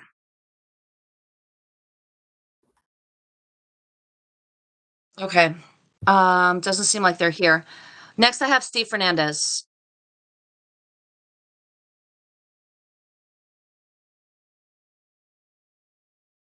Steve, are you still on the call? Here. Yeah, could you hear me? Joe Marie Jackson. Yep. All right. My name is Steve Fernandez. Oh, I'll see. Joe Marie Jackson. Oh, did they come on? Yes, we're here. Okay, Steve, if you wouldn't mind waiting just a moment. Okay. Thank you. Okay, if you could state your name and your address for the record, please, and then you'll have 3 minutes. Joe Marie Jackson and Mitchell Spate, 2 Chestnut Hill, Greenfield, Massachusetts, Precinct 5. Excuse me one moment. Are other folks hearing an echo? I had to move to a different room, so I'm not sure if it's me. Councilor Gilmore, can I Yes, please. What's happening, and I think Counselor Clerk Scott can tell you this, when people have multiple units on in the same room, they're backfeeding through each other. That's what we're happening. If people have two computers open or a computer and a phone at the same time, they're backfeeding through each other. So that's where we're getting the distortion. All right. Okay, do you have another electronic device in the room that maybe could We're clear. be removed? Right. Okay. Greetings, members. Greetings, members of the Ordinance Committee of the City of Greenfield, Massachusetts. It has been brought to my attention that on Wednesday, February 9th, 2022, at 5:30 p.m., Section 7-7 of the Greenfield Charter is on the agenda. The issue at hand is the number of required signatures to present an issue of concern directly to the City Council through the process known as Citizens Initiative. To the best of my knowledge, the total required signatures should indisputably be 326 signatures, which would be in alignment with the required signatures approved by voting voters on question 1 on November 2nd, 2021. As one who has had the opportunity to participate in the making of the following productions. Hello? Hello? Oh, We can hear you. okay. As one who has had the opportunity to participate in the making of the following productions, Ali, 42, A Raisin in the Sun, and Selma, true stories that address and expose the marginalization of a population through the outright suppression of voting opportunities. I find the recommendation of gathering 977 signatures, even worse, 1,302 signatures, to be an unreasonable prerequisite. I find it disconcerting and unconscionable to propose a number for required signatures of approximately a 300% increase in the number of signatures required to bring an issue forward to the City Council of Greenfield, Massachusetts. I highly recommend that you adopt for Section 7-7 to make it same as Section 7-8 as follows. A quote, a number of voters equal to 10% of the total number of voters voting in the most recent regular biennial city election, but not less than 2.5% of all registered voters as of the same date. Thank you. Respectfully, Mitchell Spate and Joe Marie Jackson, 2 Chestnut Hill in Greenfield. Thank you. Thank you. Okay, Steve, thank you for your patience. You're next. Yeah, Steve Fernandez on High Street in Greenfield. I'm also asking the City Council, the full City Council, to change Section 7-7 of the City Charter to lower the number of signatures in order to be able to put a citizens initiative on the ballot. I say 326 or less, a handful, as few as possible. To quote the famous study by Page and Gillens on democracy in the United States, the majority of the American public have actually very little influence over policies our government adopts.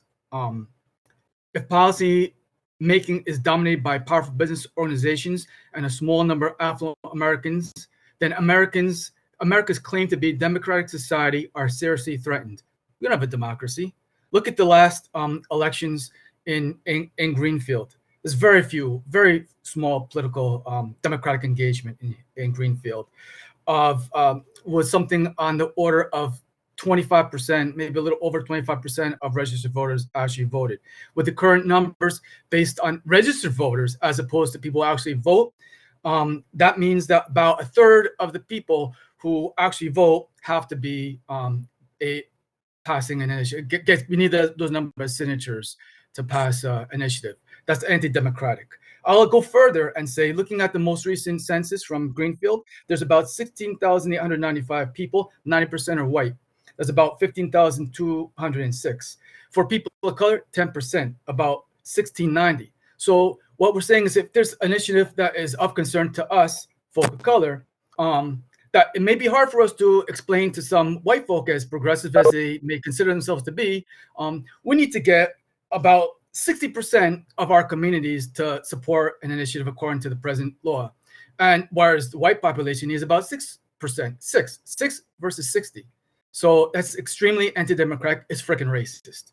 I know that last year, perhaps it was last year, there was a sign put on the bank on the corner of Federal and Main Street that said, "Hey, there's no home here." It was taken down because people thought it was offensive. I mean, the city council might as well say they endorse that removal of that sign if we're going to have an anti-democratic racist policy that exists right now, and it's freaking racist. Let's be upfront about it because of the disparity in the percentage of population and the disparate impact it has on people of color to get citizens initiatives. Thank you. Okay, thank you. Next on my list, I have Barbara Havlicek, and I apologize if I pronounced that incorrectly. Hi, hello, everybody. My name is Barbara Havlicek, and I live at 9 Grinnell Street in Greenfield. I support changing citizen initiative section of our Greenfield Charter, section 7.7, to be consistent with the language in the section related to citizen referendums, section 7-8, which was voted on in the November 2021 election. The rationale for the support, both the referendums and initiatives are related and should be subject to the same process and the same number of signatures. By not having consistent language opens up the possibility of undoing the voters' wishes from the November 2021 election. And finally, consistent language would result in a simpler, consistent, and more understandable process for voters. That's my comments, and thanks for your consideration.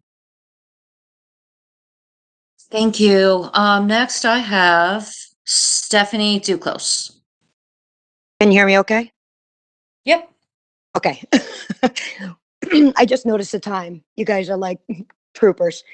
So last November, the majority of voters in Greenfield made it pretty clear that they didn't want to have the citizen referendums to be hard to initiate. Council has a choice. They can respect what the voters said, or they can ignore them. I agree with a lot of the things that the people prior to me have already spoken to.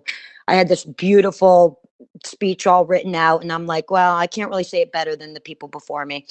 I did want to bring up something else about 298 Federal Street. I did send a document to each one of the council members. I'm not quite sure if they have received that or not, but I just wanted to bring that up.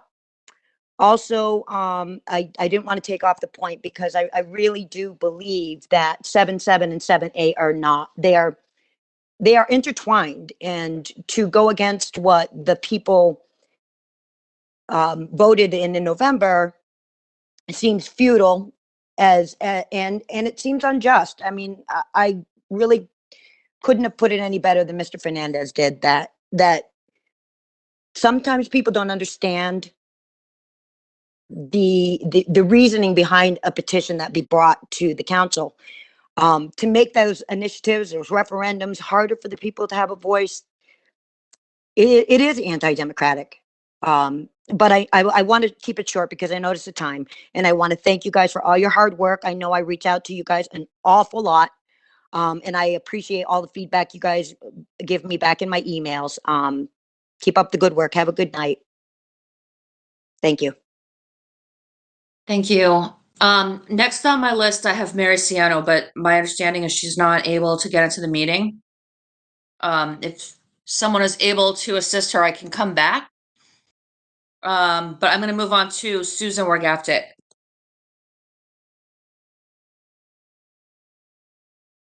Thank you very much. I appreciate the time you're giving me. I'm Susan Workaftic. I live at 45 Forest Avenue in Greenfield. I'm representing Housing Greenfield, and our goal tonight in speaking is to keep the issue of affordable housing foremost in your thoughts as we move forward into a new budget year. I've said it before, but it bears repeating that 57% of the residents of Greenfield would be eligible for some level of housing subsidy if there were units available for them, and that statistic comes from the FERCog. By sometime this summer, we hope to be bringing some new proposals to the council to assist in the development of affordable housing here in Greenfield. In the meantime, we would like to note the following. We believe that the Hope Street parking lot, which now houses the fire department, should become affordable housing after the fire department moves to its new quarters on Main Street. The contaminated city-owned lot between Beacon and Riddell Streets could, if cleaned up, become a site for affordable housing. We brought this information about state funding for brownfield sites to the mayor, and we hope the city will follow through. And finally, the ability of the city of Greenfield to develop affordable housing and work with private developers to do so is severely hampered by the lack of staff whose specific responsibility is the development of housing. The process of developing housing is long and complicated. Having a staff person with housing expertise would improve our ability to be able to move forward. We know that this is a difficult budget year, but our ability as a city to develop the housing we need will have ripple effects in our ability to attract and maintain businesses and young families. MJ does a great job, but she can't do it by herself. There's just too much to do. We hope that a city staff person whose job is the development of housing will be part of the 2023 budget. We thank you very, very much. Thank you, Susan. Next, I have Pamela Goodwin. Hi, Pamela Goodwin, 54 High Street. Thank you for all of your hard work, all of you city councilors, and I'm pleased to be here. I too am also on Housing Greenfield, have been spending many, many hours over many, many months. And so I will echo what Susan just said. MJ has been wonderful. We've had numerous meetings and a lot of training. And I guess I want to pat ourselves on the back that we opened up places that are not considered shelters and just allowed people to not freeze. So that's certainly not enough. We can't call a place a shelter if they just get to sit, stay warm, and put their head on a table, but that's what we were able to accomplish. I want to call to everybody's attention that it's not just a building, that we have a severe staffing problem. And that is from clinical support options, life path, and every other thing. I don't want to go work. I'm 73, and I asked if I could volunteer, and I guess you can't really volunteer to keep someone safe and warm. So I'm concerned about the short-term need, and also we work a lot on the long-term need. So I don't want to repeat what Susan just talked about, but we are large in numbers. We're very dedicated. We have a number of agencies that sit in Housing Greenfield. It's not just individuals. So long-term is what we need. And we've talked over and over about the upstairs in the downtown area. We just have to find the people willing to put in even one elevator that can send people out the other way. You don't have to put an elevator in every place. So we're really trying to think outside of the box. I will echo the Hope Street parking that was brought up months ago. We just want to really keep that in the front of everybody's mind. I also, not that I want anything else on my plate, but I have gotten involved in the Lunt public hearing problem over there. The first one was a sham. A number of counselors were there. There was a serious conflict of interest, and that was the person that was trying to facilitate. The second meeting was very interesting. There are now over 100 petitioners, and we're concerned. We're concerned about why it was not addressed. We still want it fixed over there. We're concerned, and I'll say that I am, but I've talked to some other people. There's a big concern on why the Board of Health is not involved in the TCEs and the carcinogenic stuff that's going on and has been going on for quite some time. And I know some people that are abutters. I'm not an abutter, but I go to the DTA office, and if I had to work in the DTA office, I would have to quit my job. I do not want to get. I'm sorry, Pamela. That's time. I'm gonna have to move to the Oh, next sorry, I speaker. didn't I'm see sorry. the chat. No problem. I'm It's done. okay. It happens. Have a great night. Thank you. You're welcome. You too. All right, next I have Carissa Clifford. Hey there. I actually didn't have a prepared comment, but I do now because I was frustrated that I felt Councillor Healy's and Councillor Jarvis's questions were sort of dismissed, and you know, their constituents need to know that there's a double standard going on. And I apologize. This is kind of going to be a little bit long way to get to the point. I'm disturbed to hear that it felt to me like the students that wrote that My Turn article were essentially called liars, and that these kids, obviously, if your constituents are coming to you, they have concerns. Their kids are coming home. So I don't know if any of you have viewed or heard about the school committee meeting on March 1st. If you haven't, I suggest you do so that you can see how some people react to having their power challenged. If you watch that video, you will see that we were not being threatening. We were not using profanities. Yes, some were passionate, but we were not being aggressive. It was about our not wearing masks when the town had already lifted the mandate. We were in a space, the cafeteria, where large numbers of kids are all eating together without masks. And it's my understanding that that night, the school committee was going to vote to lift the mandate. And in fact, even if that wasn't the case, if I'm mistaken, it was 48 hours later. So this was about Chair Proetti's feeling that she was being disrespected. And she repeated that many times over and over. So, you know, to all those parents that I don't know if you know, because the cameras didn't show, that the police were called. And there were, I think I counted 8 of them in the back.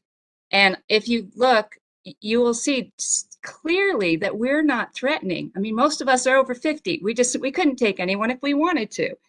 We just were simply taking a stand. And so, you know, because we weren't wearing masks, I mean, really, and there's kids that are fighting and causing damage to the school, and they can't rely on knowing that the school staff can't summons the police or call in reinforcements. And so, yeah, I just want you to know that there's clearly a double standard. If you disrespect the chair, then you can expect the police there. If your kids feel unsafe, oh well, sorry. That was all I have to say. Thank you. Okay, thank you. Was Mariciano able to join the call? Okay. Is there anybody else who would like to speak under public comment? Anyone on the phone, perhaps? All right. Okay, moving on. Next on the agenda is public hearings, and we have none. And then motions, orders, and resolutions. So the first one, Vice President Gwynn, that is from your committee. I move that it be ordered that the Greenfield City Council pursuant to Charter Section 2-10 affirms the following appointments and reappointments by the mayor. Mayor's Task Force Against Domestic Violence, Virginia DeSorger, City Council President Designee, term to expire December 31st, 2023. Planning and Construction, Emily Esch, term of expire December 31st, 2024. Reappointments, Board of Registrars of Voters, Wanda Muzaika Pyform, term to expire April 20th, 2025. Majority vote required. Thank you. Do I have a second? Second, Ricketts. Wonderful. Can I get a report from the committee, please? This received a positive unanimous recommendation for all those voting. Great. Do we have any questions or discussion? Uh, Okay, seeing none. Can I get do we need a roll call vote for this, Clerk Scott? Yes, ma'am. All right, if we could have a roll call vote, I'd appreciate it. Thank you. Counselor Jarvis, Yes. Vice President Gwynn, yes. Counselor Disorder, Yes. Counselor Bottomley, Yes. Counselor Bullock, Yes. Counselor Lapiensky, Abstain. Counselor Mayo, Yes. Counselor Healy, Yes. Counselor Elmer, Yes. Counselor Forgy, Counselor Forgy,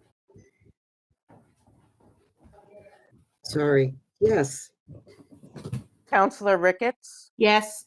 Counselor Toronzo. Yes. Does the president wish to vote? No, thank you. The motion passes. Great, thank you. Second on our agenda, that looks like that would be Counselor Elmer. The Yes. Order easement. them. Yes. Shall I start? Yes, please. Order number FY 22-124, upon recommendation of Mayor Weidergartner, that it be ordered that the city council vote to accept an easement between the city of Greenfield and Hawks and Reed for a portion of the alley between Hawks and Reed and City Hall. Do we have a second? Second, Ricketts. All right. The committee gave this unanimous positive recommendation. This is basically closing the loop on a verbal commitment that the previous mayor had made, and both parties' attorneys seemed to be happy with it, so we approved it. Great, thank you. Does anybody have any questions for the committee? Okay, seeing none, can I get a roll call vote, please? Counselor Jarvis, Yes. Vice President Gwynn, Yes. Counselor Disorder, Yes. Counselor Bottomley, Yes. Counselor Bullock, Yes. Counselor Lapiensky, Yes. thank you. Counselor Mayo, Yes. Counselor Healy, Yes. Counselor Elmer, Yes. Counselor Forgy, Yes. Counselor Ricketts, Yes. Counselor Toronzo. Yes. Does the president wish to vote? No, thank you. The motion passes unanimously. All right, great. And I think this one goes back to you, Vice President Gwynn. I move that it be ordered that the Greenfield City Council vote to repeal the provisions of Section 48 of Chapter 31 of the Massachusetts General Laws relative to the appointments of its fire force under civil service rules as voted at the March 14th, 1936 town meeting. Majority vote required. Second, Do I Forgy. have a second? Thank you. Forgy. Thank you. Can I get a report from the committee, please? Sure. First, this received a positive unanimous recommendation for all those voting. I'd just like to make two quick comments on this. We had both the fire chief at the meeting and also the president of the fire workers union. Both of them explained to us that they were in favor of removing this and taking the fire force off of the civil service to create larger opportunities when we need to fill positions. And all of them were compelling in that nature, and there seemed to be no opposition. Great. Do we have any questions from counselors? Yeah, question, Lapiensky. Yes, please.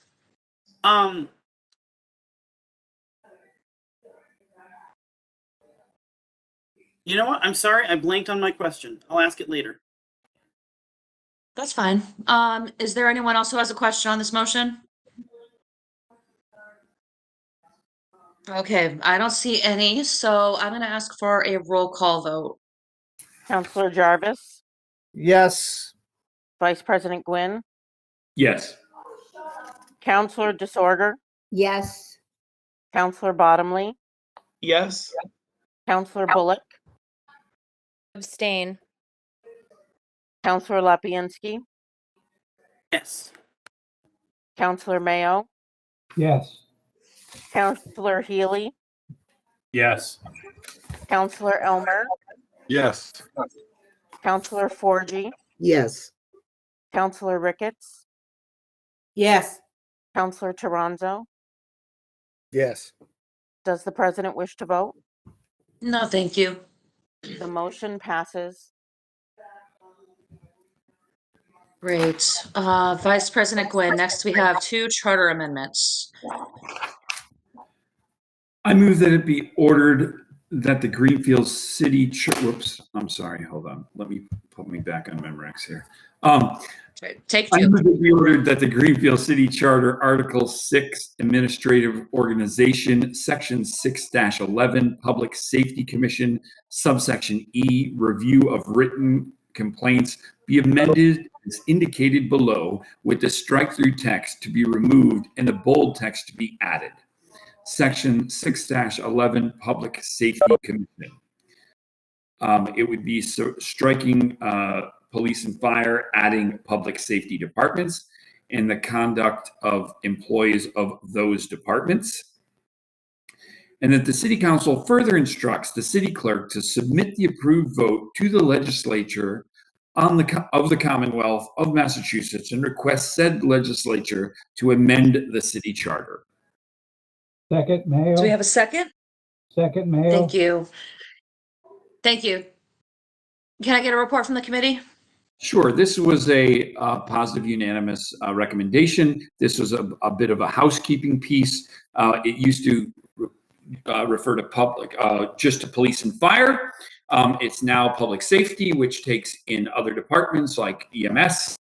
And it's just clarifying those departments to make sure we're on the correct path to bring that language around. That's it. Thank you. Do we have any questions? Okay, seeing none, can I get a roll call vote, please? Yes. Sorry. Counselor Jarvis, Yes. Vice President Gwynn, Yes. Counselor Disorder, Yes. Counselor Bottomley, Yes. Counselor Bullock, Yes. Counselor Lapiansky, Yes. Counselor Mayo, Yes. Counselor Healy, Yes. Counselor Elmer, Yes. Counselor Forgy, Yes. Counselor Ricketts, Yes. Counselor Toronzo. Yes. Does the president wish to vote? No, thank you. The motion passes, and when there's a moment, can I ask a question, please? Yes, please do. Okay. Is it just me, or is everyone having a lot of background noise? Background noise. Yes. Okay. I didn't know if it was these headphones that I'm using. Okay. I was just curious. No, somebody has a mic open and people around that mic. Yep. Okay. I'll try muting myself. It might be.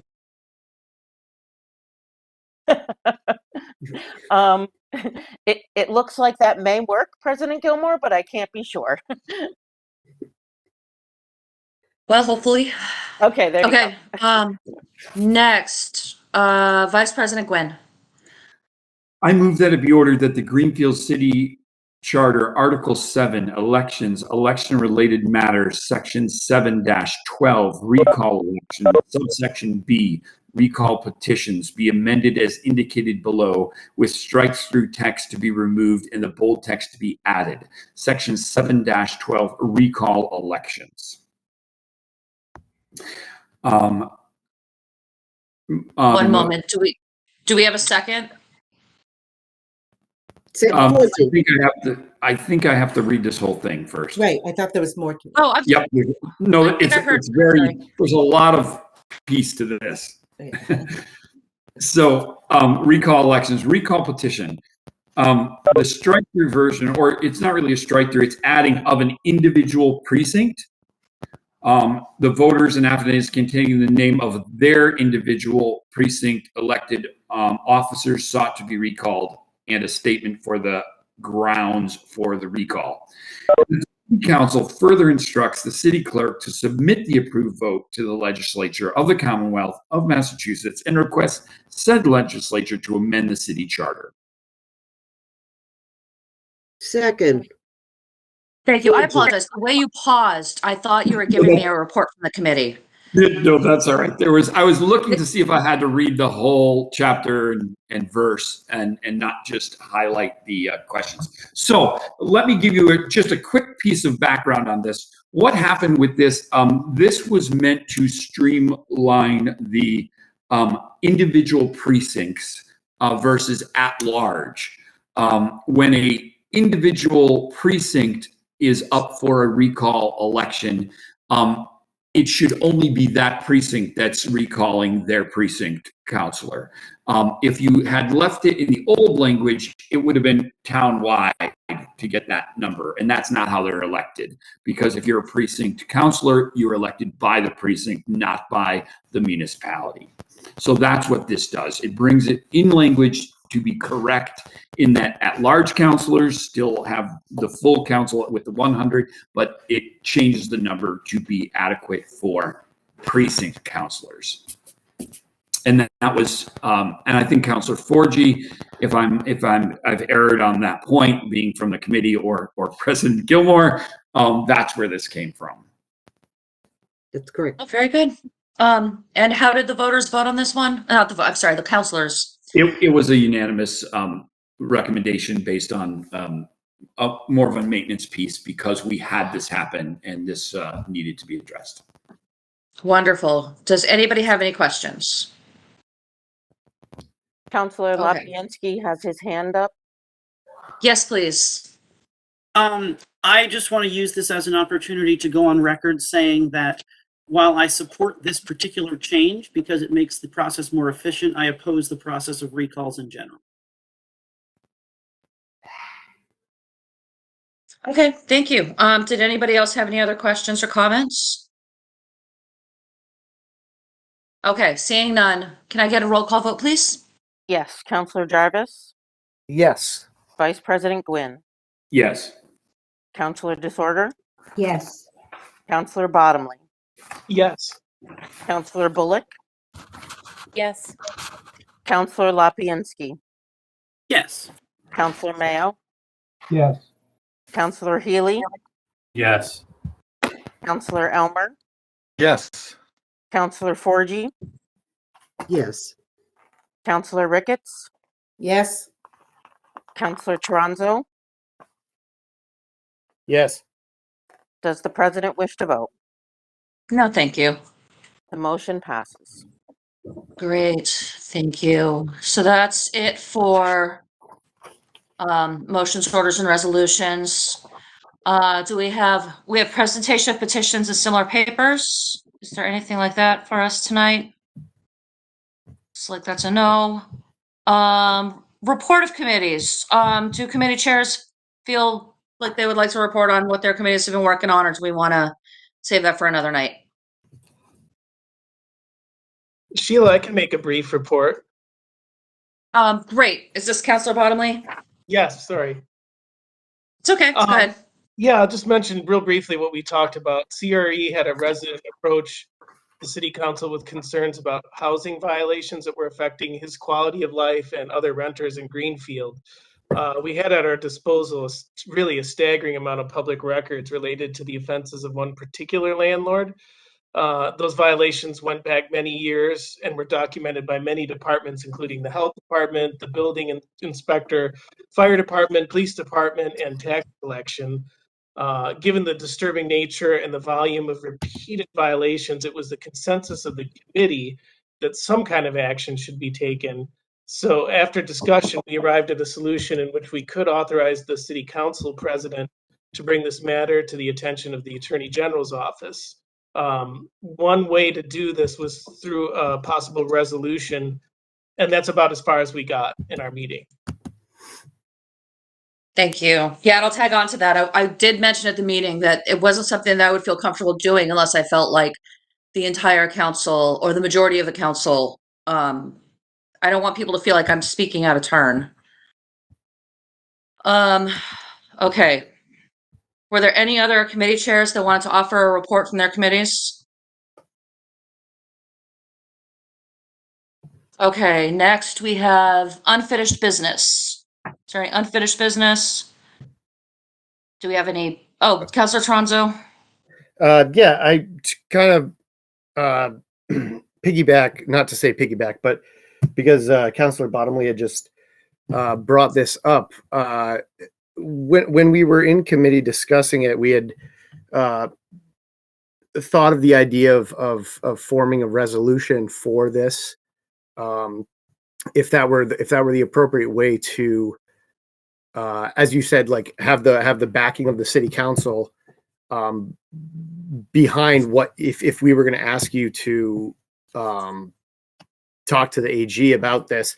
I feel like maybe that's just a more slow way of the process, where I think that I would like to move that we could vote on this tonight, to ask you on behalf of the council to approach the AG in regards to this issue, and then, you know, wherever they go with it.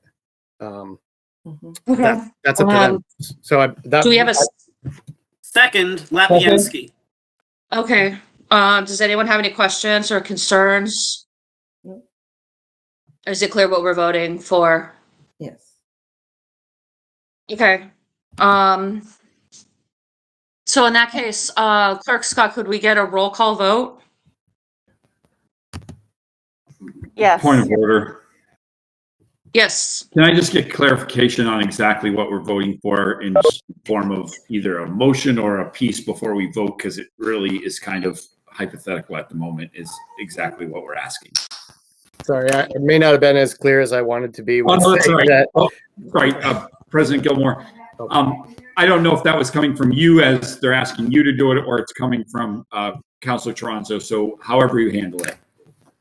So my understanding of what happened at the meeting is that I was going to make a phone call, and I said I wouldn't be comfortable using my title as council president if the majority of the council didn't agree with me. So I wanted to make sure that everybody was okay with me doing that, because I feel like when I'm calling the Attorney General's office saying that I'm the council president, I think that gives the impression and the perception that the whole city council, or at least the majority, wants me to do this. So I'm not trying to go rogue. I want everyone to know what I'm working on.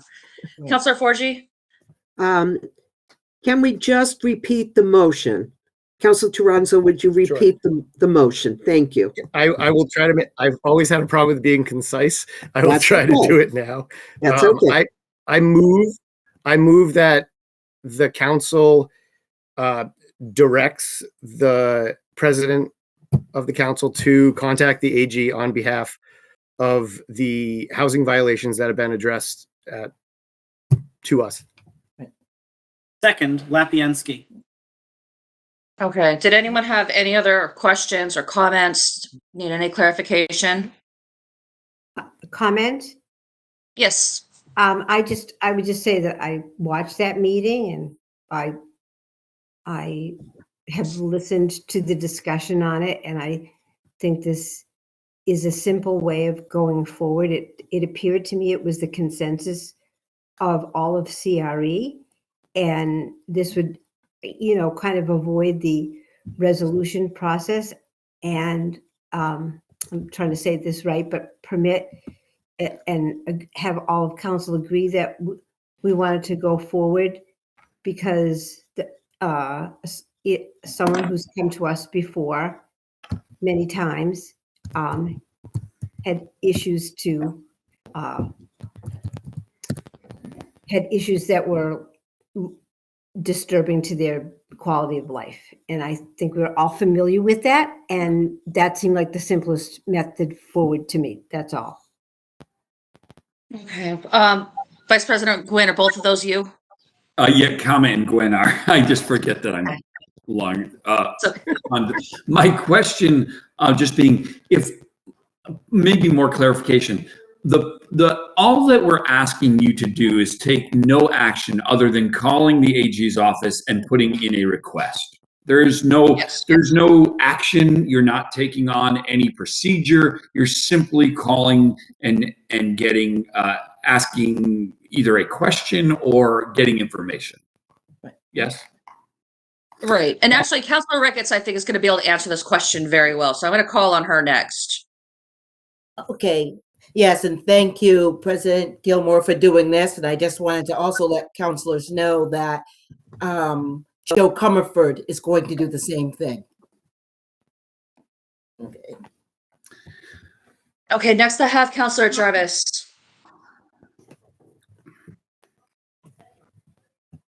Yeah, I think this deserves a lot more discussion than just plain blanket make a phone call to the AG's office. This is There's this much documentation. this is a very slippery road. I think the city council might be going down.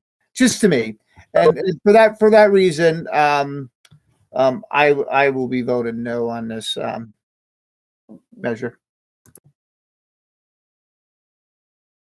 Yes, Councilor Ricketts. I'll only add this one more thing.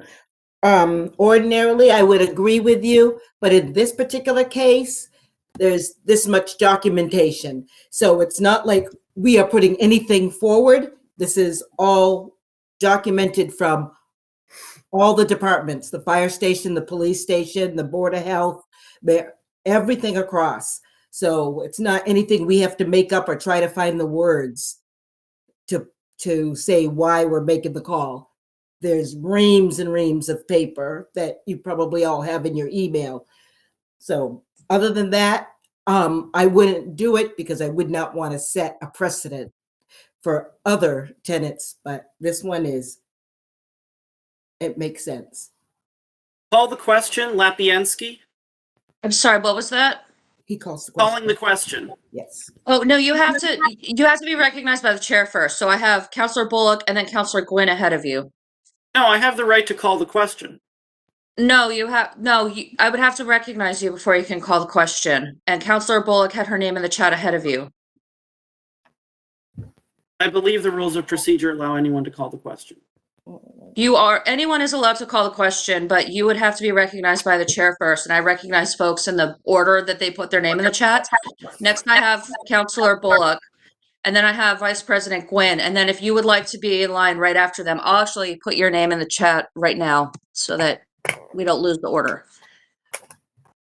Councilor Bullock? Thank you. Two things. One, I agree with Councilor Jarvis that this needs much more discussion, but I disagree that we need much more discussion in order to move this small step forward.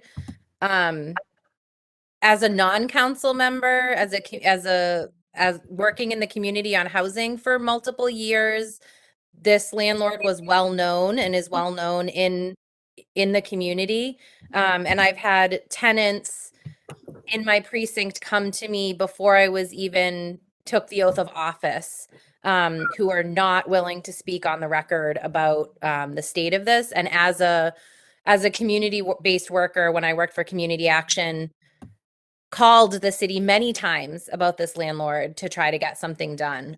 So I agree with Councilor Ricketts that in this situation, there's years of documentation, and it's a liability to the city, and I think it's a liability to the council to not take an action step forward.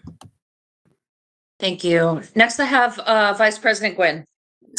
Yeah, just once again, a point of question on when you call the AG's office, which if that passes, you're simply going to ask for an update or for them to look at it. I'm just trying to hear how you're going to form that. Yeah, because this is a very unique situation, I'm going to ask what the next steps are going to be. And then I'm certainly happy to provide an update to the city council. I can send an email through the clerk's office right away while it's fresh in my memory. And maybe I could do a brief report out at our next meeting because, the public doesn't necessarily have access to our emails unless they want to go through that process.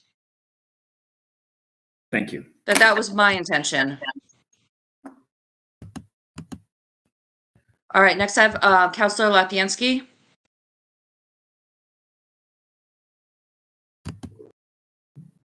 I'm going to look up the rules of procedure later, but I would call the question, except there's no one else commenting, so I don't think I need to. No, so what you would do is you say that you want to move that we call the question, and then someone will have to second you. Right, but since no one else wants to make a comment, there's no need to move the question because we're going to move it anyway. Well, next I'm going to ask if anyone has any more questions or comments, and if I see none, then I will call the question, yes. Is there anyone else who has any? I'll second Councilor Lapiansky. Well, he has to make a motion before it can be seconded. Pardon me. Excuse me. That's okay. All right, well then I move the question. And do I have a second? That's me. Second. Disorder. Thank you. Clerk Scott, can I get a roll call vote, please? Councilor Jarvis? This is on moving the question, correct? Yes, sir, it is. Thank you. Yes. Vice President Gwynn?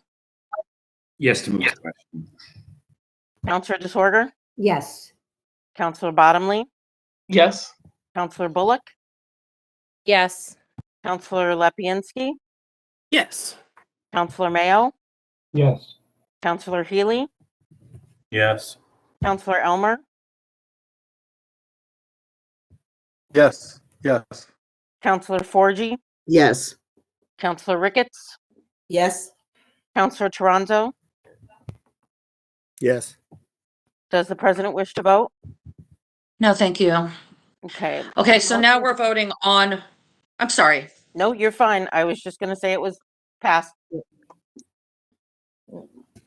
I was jumping ahead there. Now we're voting on the motion itself. Right. Councilor Jarvis? No. Councilor Vice President Gwynn? Abstain. Councilor Disorder? Yes. Councilor Bottomley? Yes. Councilor Bullock? Yes. Councilor Lepiansky? Yes. Councilor Mayo? Yes. Councilor Healy? Yes. Councilor Elmer? Yes. Councilor Forgy? Yes. Councilor Ricketts? Yes. Councilor Toronzo? Yes. Does the president wish to vote? No, thank you. The motion passes by majority. Okay, thank you. So, we are in unfinished business or old business right here? Do we have more for either of those sections? All right, doesn't look like it. New business. So, I do. yes. Sorry. Councilor Ricketts, I saw you first. Okay, thank you. I would just like to dedicate a page of tonight's meeting to the people of Ukraine. Oh, thank you. Yes, Thank I think that's appropriate. And then Councilor DeSorger, I saw you next. Thank you, Councilor Ricketts. I wanted to say something about, I watched appointments and ordinances. Under, this is new business. I would like us to make sure that new counselors have at least a 1-hour orientation with our clerk. I think this should be under rules of procedure. So this is kind of a twofold thing. Under rules of procedure, I think maybe we should all be asked if we had any thoughts about our rules of procedure, just a little thought, no criticism of anyone. You're all doing great jobs. but I feel like every new counselor should have at least a 1-hour orientation with the clerk and a 1-hour orientation with the whoever is the financial director, so that they are up to date on what is happening when they came in. That didn't quite happen when we came in, and I'm hoping for our new counselors that it would be, but going forward. And also that when looking at the rules of procedure, perhaps for the next time, we might all be asked if there was anything else that we thought of. Because you know me, I always think of a million different little things that may or may not be the will of the group, but the will of the group is important. That's all. Thank you. Vice President Gwynn, is this related to, yeah, okay, good. It's related to Councilor DeSorger's inquiry. May I address you with that? Yes, yes. I just want to make sure we didn't move on without discussing it. I just want to make sure. These both tie in. We started our discussion on the rules of procedure. We made no formal recommendations or such, I don't believe at this point. So there's nothing there. So we can take this on to another step. And I would urge, if anyone wants to make any recommendations, that I would know sooner than later, so we can get that together and look at it so it can come to the floor. And I'm working on a bit of information with Councilor Bullock. We are going to take a look at the civility pieces that have been part in the past where councilors sign those after they're swearing in. We're going to take a look at all of that. It ties together pretty well, and we'll be up to date on that. But neither one are ready to come to the floor yet. So they're just in the stage, so we have time to act on these without bringing it up in any kind of detail this evening. I just ask, like Councilor DeSorger that just had a idea, I would love to see those so that we can run them through the clerk and then be able to see for discussion. Thank you. Yes, that'd be great. If there are any suggestions, folks should send them to Clerk Scott. I'm sorry, did you guys hear me? Yes. Yes. Okay. I was getting a little feedback for a sec.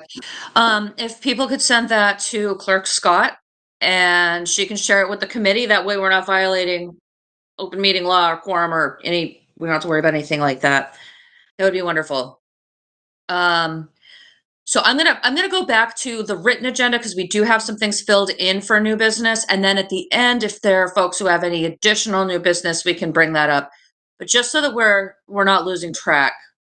So the first thing that I have listed is we were talking about whether we were going to resume our in-person meetings or continue to meet virtually. And at the last meeting, I called for a vote. It was voted down. And because we voted on it, Tammy brought it to my attention that we can't vote on it again for 9 months. So we were trying to figure out if we were able to suspend the rules of procedure. And while I was on the phone talking to Clerk Scott, trying to figure out how all this would work,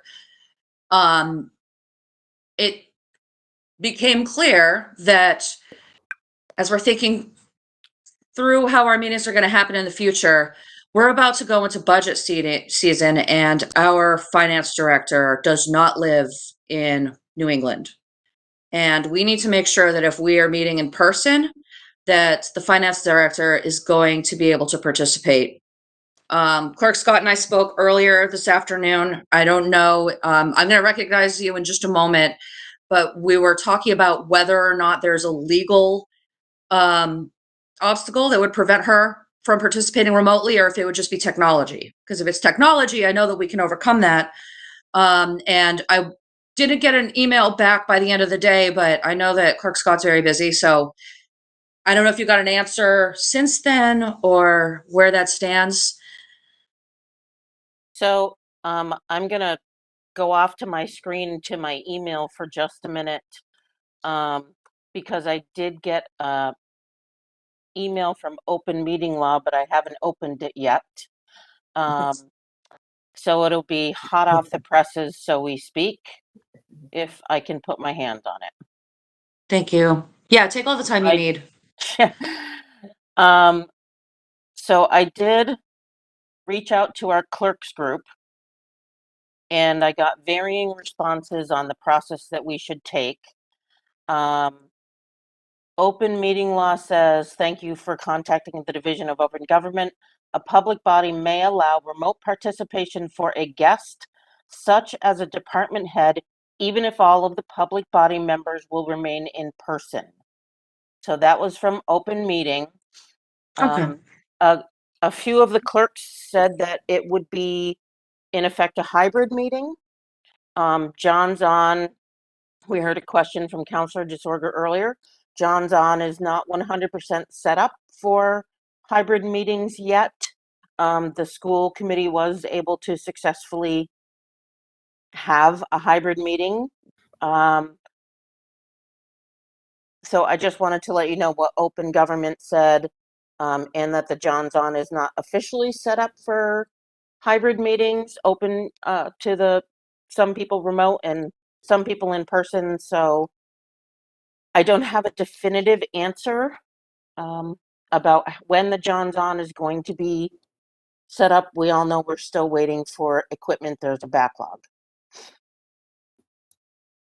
Okay, so we got one of our questions answered, so that's good. But that is information that I thought would be important for counselors to have as we think this through. So my intention was always to allow folks to vote, and we can still do that if we want to waive the rules of procedure. I would just need a motion. Otherwise. So moved, Lapiensky. Great. Do I have a second? So may I be clear?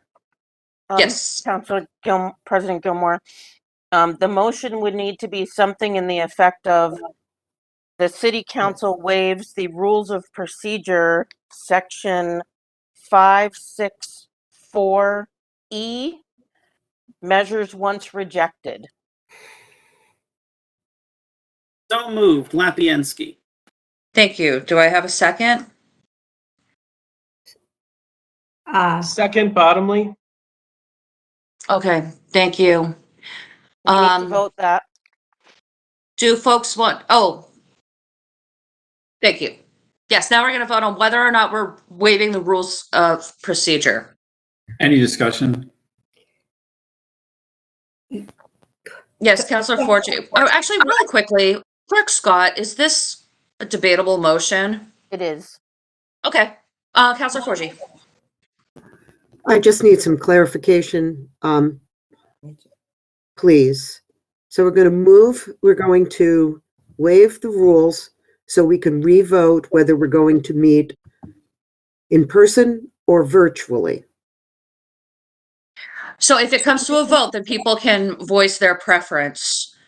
Otherwise, I'm going to have to make a decision before the next meeting. And honestly, not knowing what the state of the technology is, I would be inclined to stay remote because we know that Liz Gilman can participate remotely. We don't know if she's going to be able to participate if they don't have the equipment in the John's on.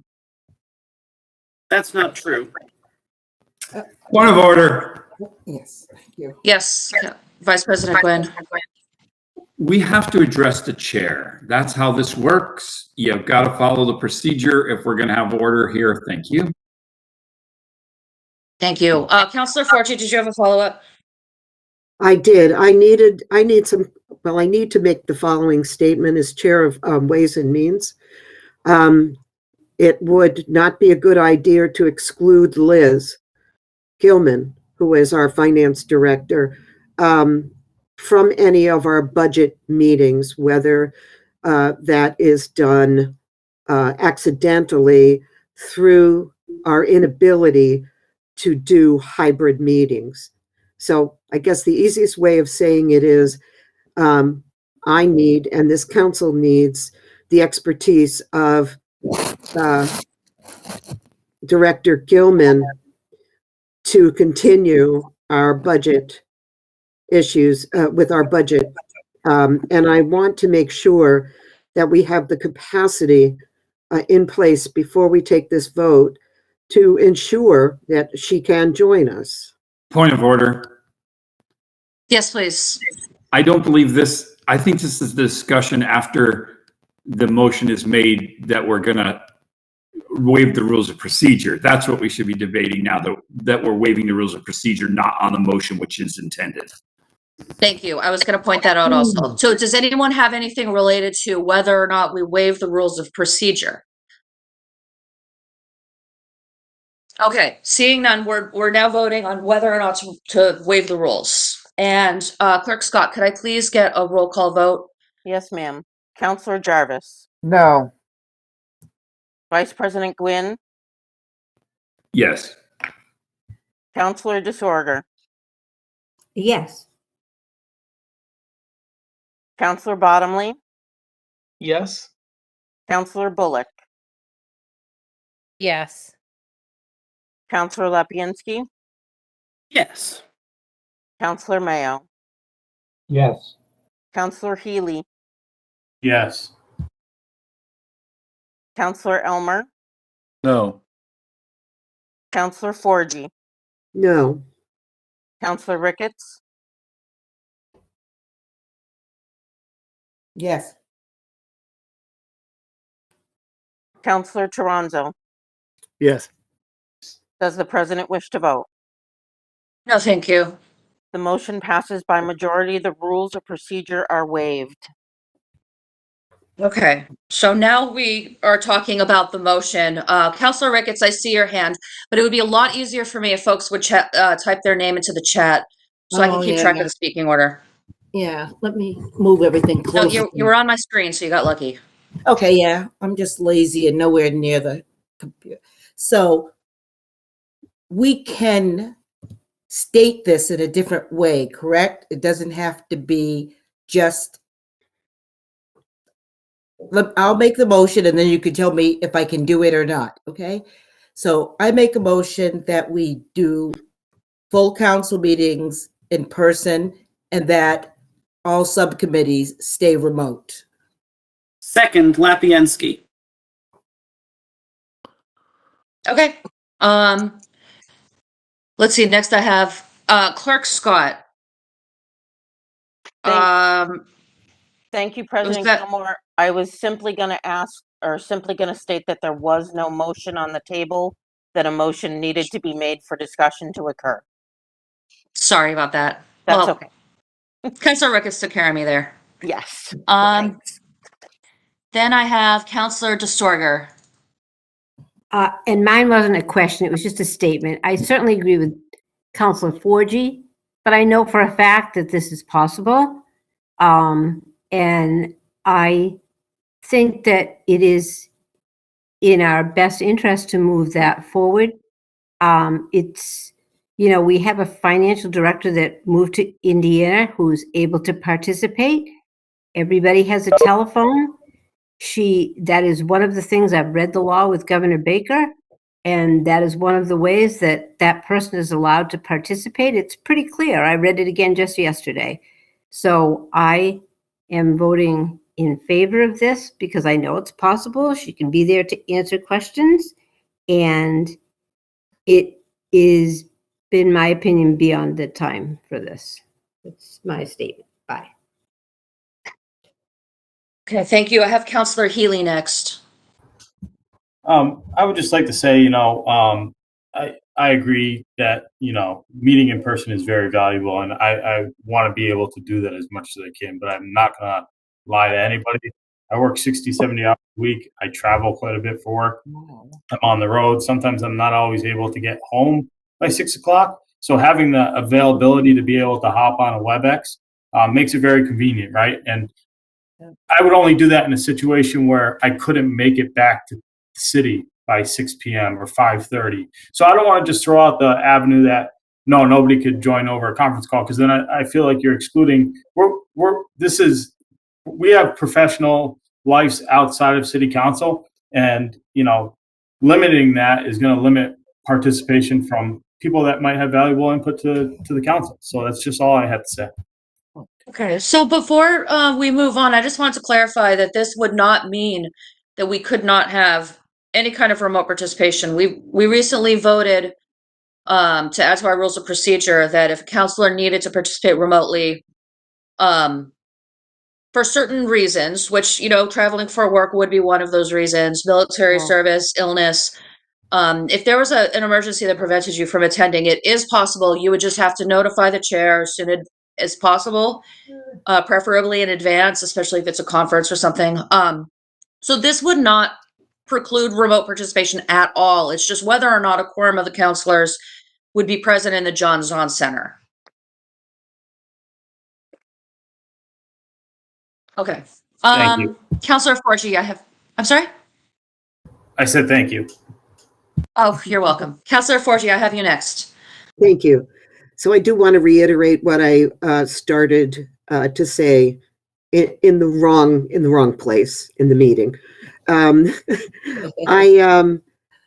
Again, the arguments I am hearing are really cogent, and I respect the arguments. My thing is that although I have a background in municipal finance, I don't have the expertise should the need arise.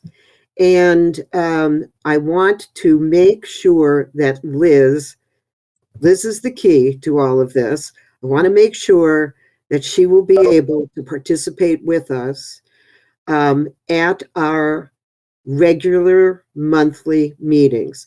Because if we're going to hold our subcommittee meetings virtually, she can participate with us. Right. I just want to make sure, I want some assurance that she will be able to join us when we have our public hearings and when we have our annual budget meeting hearing hopefully in May, and when we take the vote. That's my comment. Thank you. Thank you. Next, I have Counselor Jarvis. Thank you, Madam President. I'd like to echo Chris a little bit. I personally would like to wait to Fernando, our IT guy, gets our equipment. So this remote kind of hybrid can happen. Because Liz is just a wealth of knowledge. And I just have a feeling that if the link is set up by somebody that, may or may not, or the equipment may or may not work, we may lose a valuable piece of input or ability to get questions answered when we're dealing with millions of dollars pertaining to the budget, and people have to make up their minds on how to vote. I really think that we could have the possibility of losing that. I know the school committee did their kind of hybrid thing, but it wasn't. I would trust Fernando's ability to set up the equipment that we have ordered and to make that happen. So those are my concerns. I mean, I don't want to lose Liz's knowledge, because she's just a wealth of knowledge when we have to ask financial questions. Thank you. Thank you. Next, I have Vice President Gwynn.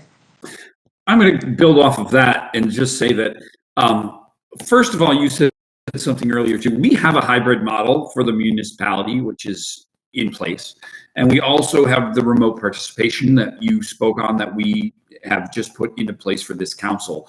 But my only fear at this moment is that we're not able to have Liz at those meetings. And it's very singular at the moment because it's her. And I believe this could force the hand to make sure she's available to us. But in the end, if she couldn't be available, I don't know if we could conduct the budget hearings as need be. So it's very odd.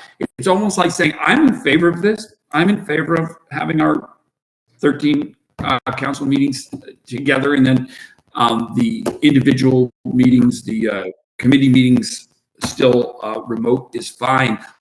But I don't know how to, it's really hard to say, here, let's put a little asterisk here. We can't do this if we don't have the financial, So I don't know. I'm in favor of this, but I think we've got to find out about that and make sure we have a way. Just find out. If they did it at the school committee and had people remote there with a hybrid or whatever, I think we're close.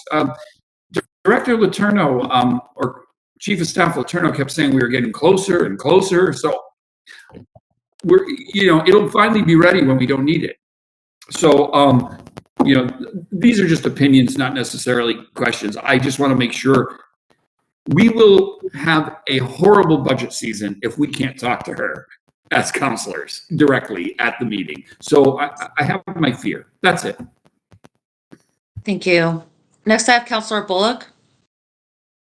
Yeah, I think that I need a little clarity here. So I understand the need for the finance director. I do not want to go into my first budget season without her and expertise to advise us. But we're voting when we don't have the technology in place to appropriately conduct hybrid meetings. It seems like we are jumping forward a bit, and that's my concern. In reading the remote participation agreement, it's been a little while, but I remember that some of those rules were like that everyone on the council has to be able to hear the person who's there remotely. So it's not as simple as like putting a cell phone on speaker on a table and having her participate that way. Like, we do need technology that is, like, one, not frustrating, and two, accessible so that everybody can hear appropriately. So I think my concern is that we are jumping the gun on this vote when we need to make sure that the city has the proper technology in place. And I think another concern I have is that this is not just for counselors to participate remotely. The engagement that I've seen from the public in being able to participate in school committee meetings and in council meetings for public comment remotely, I would love to keep that in place as we move forward. And I think having proper technology to do that when we're in a hybrid model is an agreement. And I think we are never not going to need this. It's 2022. I work in a national organization. I do everything remotely unless I can get on an airplane again. So I worry that we're jumping the gun on this and that we actually are not ready to vote on this until we have proper technology in place. Thank you. I'm going to go to Counselor Bottomley next because he hasn't spoken on this issue. Then I'm going to go back to Counselor Ricketts would be next. No problem. Thank you. I just wanted to say, I think it's time that we go back to in person for these main council meetings. I don't think any technology is perfect. I mean, obviously, even WebEx, there have been times when it's been hard to understand people in a meeting. So there's no guarantee that WebEx will provide us with that either. It's been basically functional. And the school committee proved that this could be done a long time ago. It may not be perfect, but WebEx, in my mind, hasn't been perfect either. So I think, and I also think it's a reasonable request after 2 years into a pandemic that the city get their hybrid model going. I think that's a completely good request and reasonable for the city council to make that request. And also, I wanted to point out there's a tremendous amount of Ways and Means meetings that will be remote if we vote this in.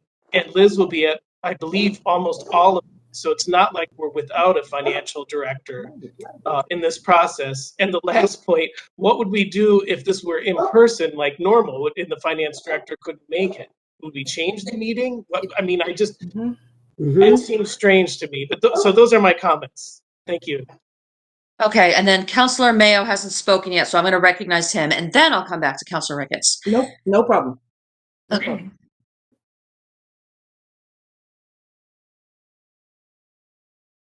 Counselor Mayo, you are on mute, I believe. Okay. Now, in some ways, I feel like we're beating a dead horse here.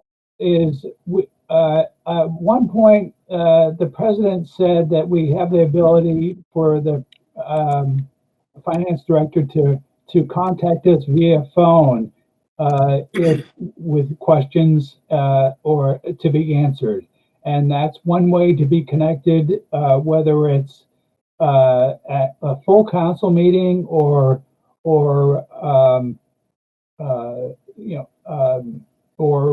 subcommittees. That there's always that option. If WebEx kicks out, we have the ability for a phone connection. I just think we have, it's 2022. We have means of communication other than WebEx. We could set up, there's all sorts of other connections that we can make. I agree that we shouldn't go forward with the budget process without Liz. She's a key component to all of this. But seeing as though we've all identified that there's WebEx, which is 90% effective most times, and if that's not effective, there's always the telephone. So I think, if we're all in agreement that if we're not going to be proceeding forward and there's some apprehension, I think we should just table the question until we get an answer back from Fernando as to what the status is of the John John Center. How far away are we from getting a hybrid system in place, if that's people's concern? If not, then we just table the question.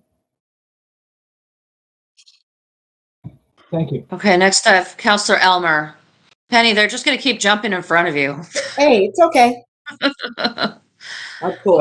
I'd like to echo what Councilor Bullock said. I don't know how we can satisfy open meeting law if we don't have a system that allows everybody to hear what everybody's saying. Thank you. Okay, now Counselor Ricketts, it's your turn. Point of order, I haven't spoken yet. Oh, I didn't see you in the chat. Your name's not there. It's there now. Okay, let him go. I didn't see it. I'm sorry. Okay, go ahead, and then I'm coming back to Counselor Ricketts.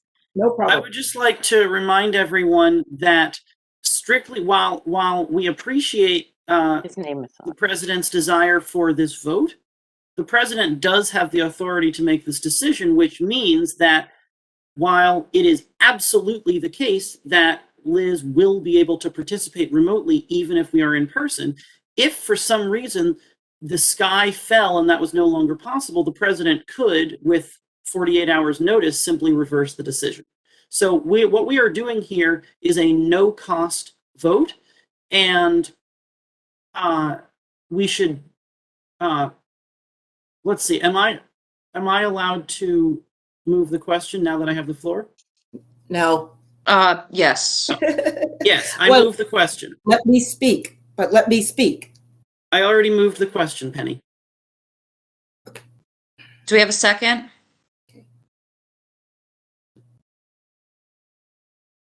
Okay, I don't see a second, so it's back to Counselor Ricketts. Thank you. Okay, thank you. The only reason why I brought up full council meetings in person and subcommittees, because I was thinking about Ways and Means. So I must be thinking about something wrong, because I thought the majority of the budget meetings happen in the Ways and Means. So all of those are committee meetings. It's not full. So I thought that this was going to be a plus and good for them, because Liz could absolutely be at every one of them. The only thing that we're concerned or worried about is just the full council meeting if somebody has a question that particular night. But all those budget meetings do not happen at full council. It's all separate. So you would always have Liz and people could post in. I've been on council for the last 7 or 8 years, and we always voted down the remote every time because of that whole question of, can you always be heard? And I know that is a problem. So that was the only reason that I was doing it. And then the one question I have for the clerk is that since every one of us has been issued a Chromebook, if the night of the budget, can every counselor be on their Chromebook, even at John's On, and Liz be on the Chromebook too? so we would be absolutely able to hear her. And we Yes, could Clerk put a Scott, would that count as, and we could put a microphone near it, because at least we would all be able to hear. I just feel like we'd have to have one camera angled at one of our screens and a microphone close to it so we could hear Liz's answers, but every one of us should bring our Chromebook to John's on so that we can look that way. But you don't have to answer tonight, because I just thought of that. Well, let me say this, and I can't answer the whole thing, but you all need to bring your Chromebook anyways, because that's how you're looking at your agendas. Yeah. Yeah. Second, I'm not sure. So if everyone had their Chromebook volume on and Liz was talking through the Chromebooks, I'm wondering what kind of feedback there may be. I'm not a technical person. That would be for Fernando and GCTV, but it is a question that we can ask. So I don't have the answer for that. No problem. Part. yeah, and I think, Councilor Ricketts, when you're talking about the subcommittees being, remote, the subcommittees can take place in town hall because they have a Zoom room set up there. The problem is they don't have the setup in the John Zahn Center. Right. And that's why I wanted to bring it up to people and let them know this is what we're looking at. Okay, next, Councilor Toronto, I'm putting you on the honor system. Have you spoken to this motion yet? No. No? No. Okay, I'll let you speak next, and then it goes to Councilor Forgy. Thanks for the honor. Did you hear how suspicious I was when I said that? It's amazing because I think like all of my sentiments that bounce back and forth on this have been talked about by one of you at some point or another in the last 10 minutes. I think that there is a way with this. I think this is like a good compromise. And for now, I know that we don't necessarily have as concrete of an answer as we would like to, and that would cause some apprehension. I think I mean, even last night at Ways and Means, we kind of lightly discussed this and got the text from the emergency order that got extended by the governor on almost like a carte blanche. You can fudge it however you want around the open meeting law when it comes to hybrid and in person and otherwise. That it got extended till when was it? July 1st, I believe. July 15th. July 15th. And so I would almost propose to, because of this unique situation, I think this should be every year. If people who are on Ways and Means, I was shocked by the amount of extra meetings that are for the next 6 weeks.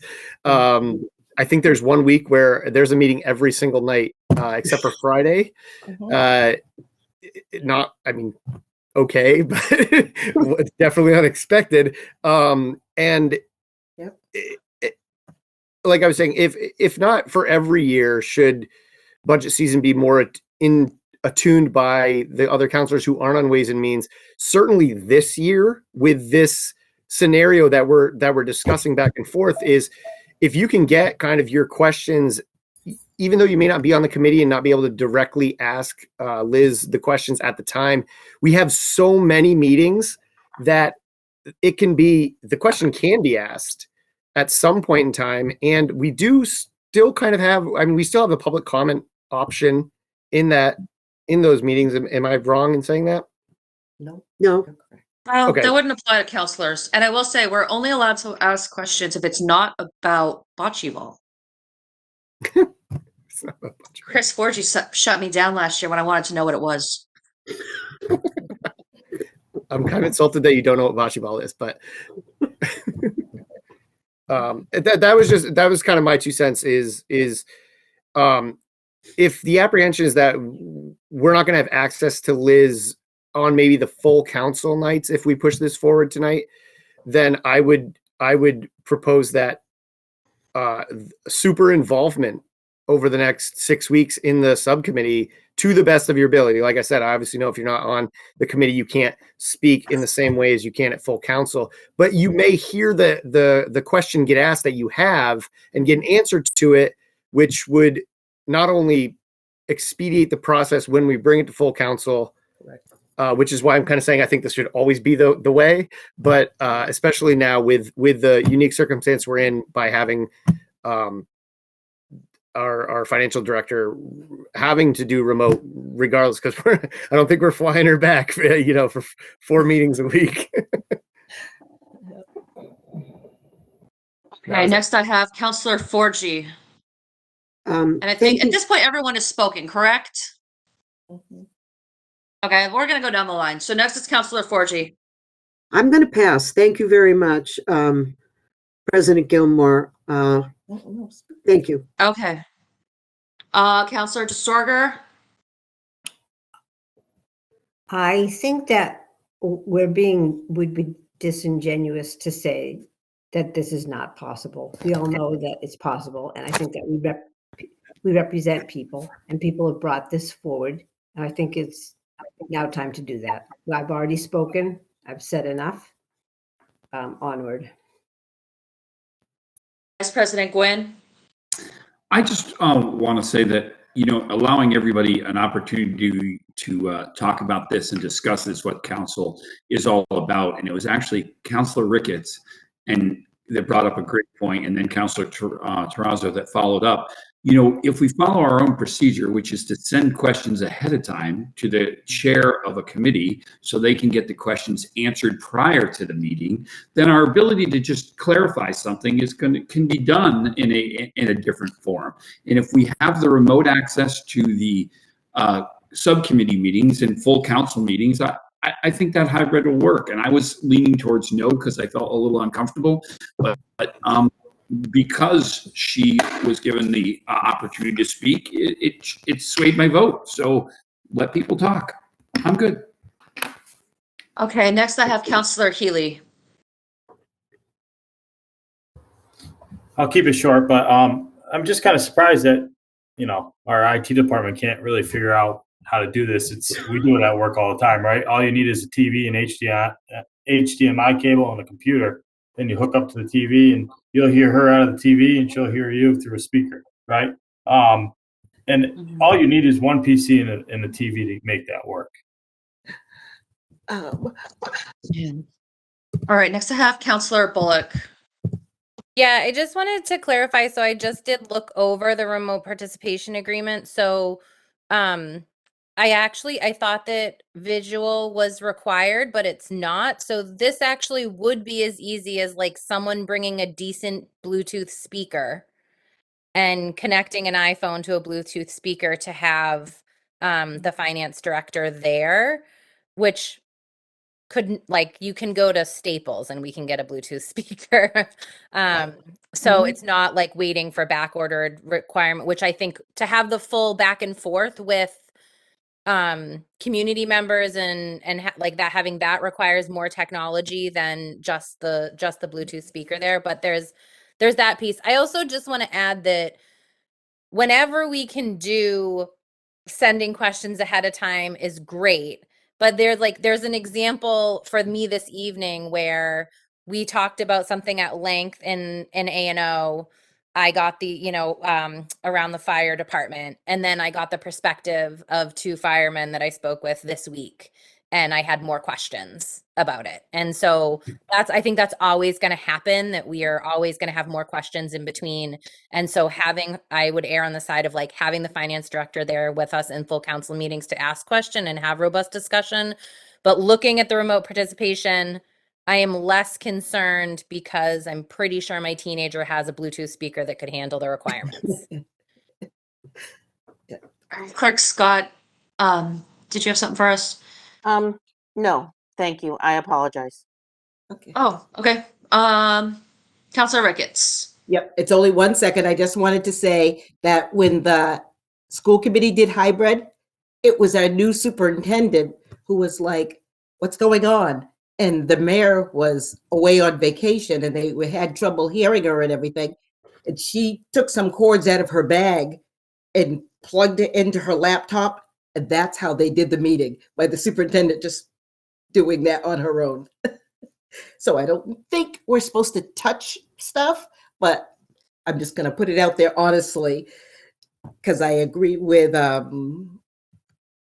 Councilor Healy, like there is a way to figure this out. And Councilor Bullock, it's the sound quality we need. And the other reason I want to be in person is we can raise our hands and we don't have to do roll calls all the time. I hope people know we do a lot more roll call because we're this way. And I'm really tired of hearing all the background noises, and we've had lots of problems with this WebEx and stuff. So it is time, but I went to Ways and Means last night because it was really important for me to hear all that information before it comes to a vote. So if anybody has a chance to pop into any Ways and Means or to watch it later, that will be helpful to you when it comes on council floor. Councilor Gwynn does it for almost every one of his meetings. He always asks everyone to send him information beforehand. So then council floor is not a surprise. He's already put everything in place. Thank you. Yes, I would highly recommend that folks watch the Ways and Means meetings, as many as you can. I know it's a lot, but do your best. Councilor DeSorger. I think everyone has spoken. I would like to now move that question. Okay, do we have a second? Thank God. Great. Okay, so we have to be respectful. People do have to sort of talk these things out. Yes. Okay. The question has been moved and seconded. Clerk Scott, can I get a roll call vote, please? Councilor Jarvis, Yes. Vice President Gwynn, Yes. Councilor Disorder, Yes. Councilor Bottomley, Yes. Councilor Bullock, Yes. Councilor Lapinski, On moving the question, yes. Councilor Mayo, Yes. Councilor Healy, Yes. Councilor Elmer, Yes. Councilor Forgy, Yes. Councilor Ricketts, Yes. Councilor Toronto. Yes. President Gilmore, would you like to vote? No, thank you. The motion passes unanimously. The motion on the table is to have council meetings in person and subcommittees remain remote. Is it okay to do All a right. roll call vote? Yes, please. Councilor Jarvis, Yes. Vice President Gwynn, Yes. Councilor Disorder, Yes.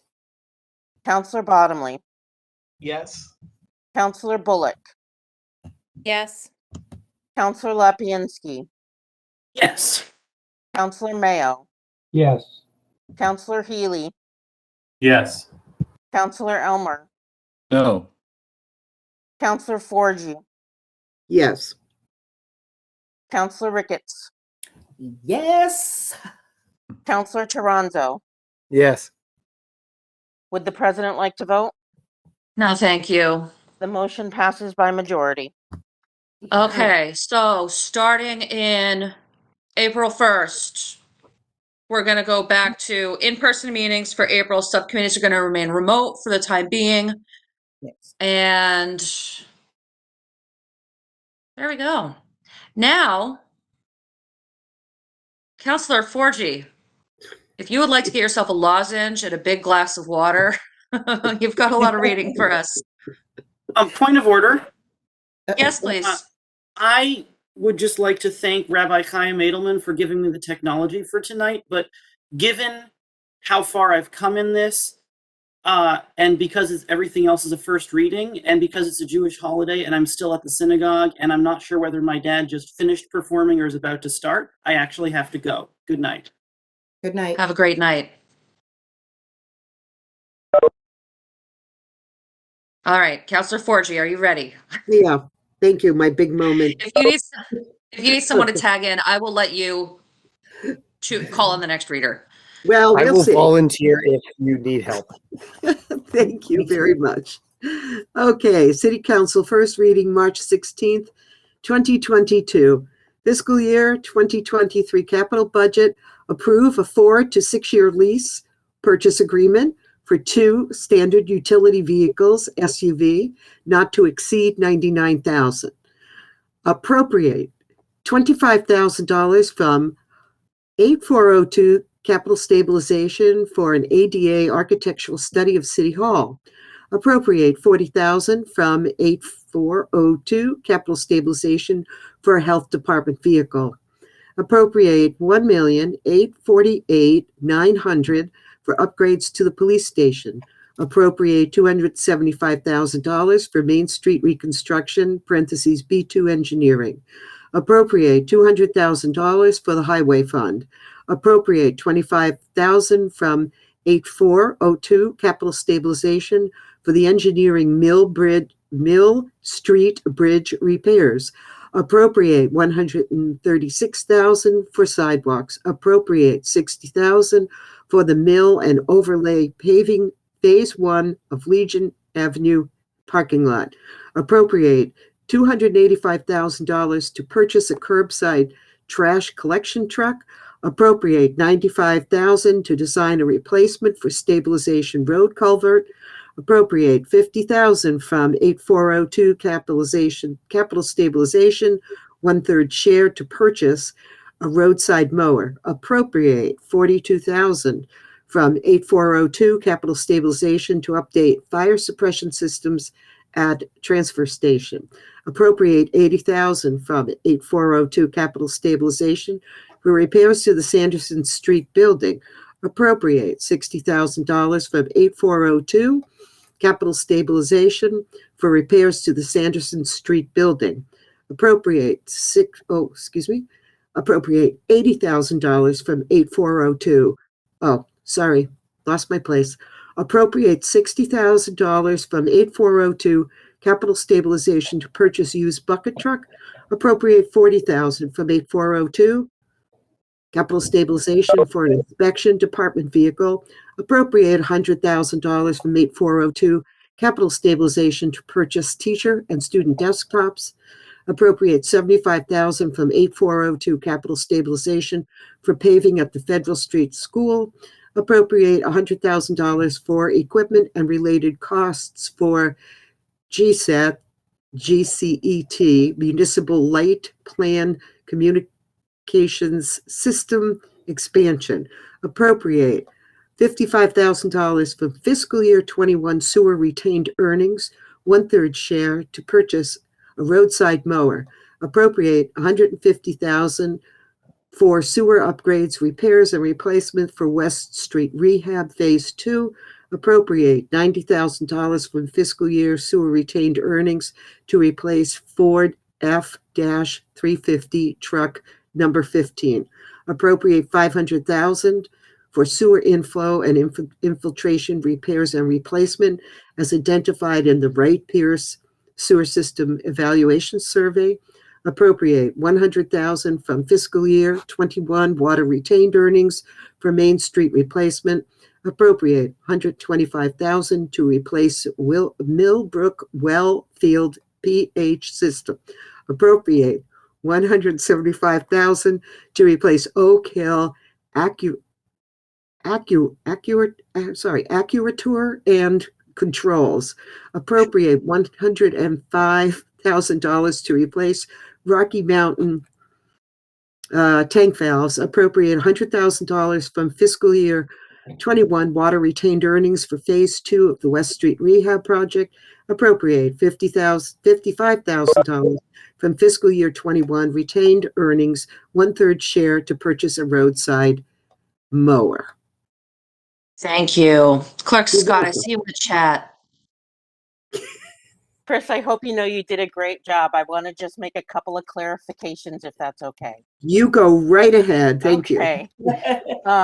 There's an appropriation for $95,000 to design a replacement for Shelburne Road culvert.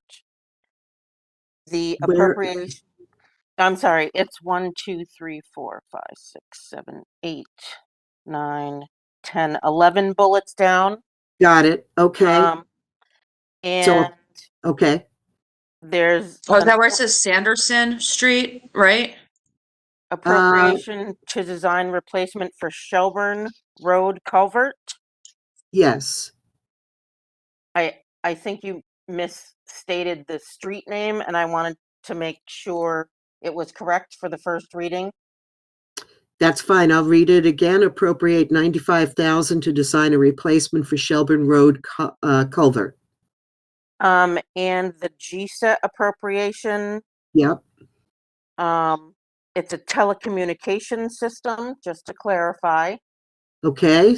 Appropriate $100,000 for equipment and related costs for GSET's municipal light plan telecommunications system expansion.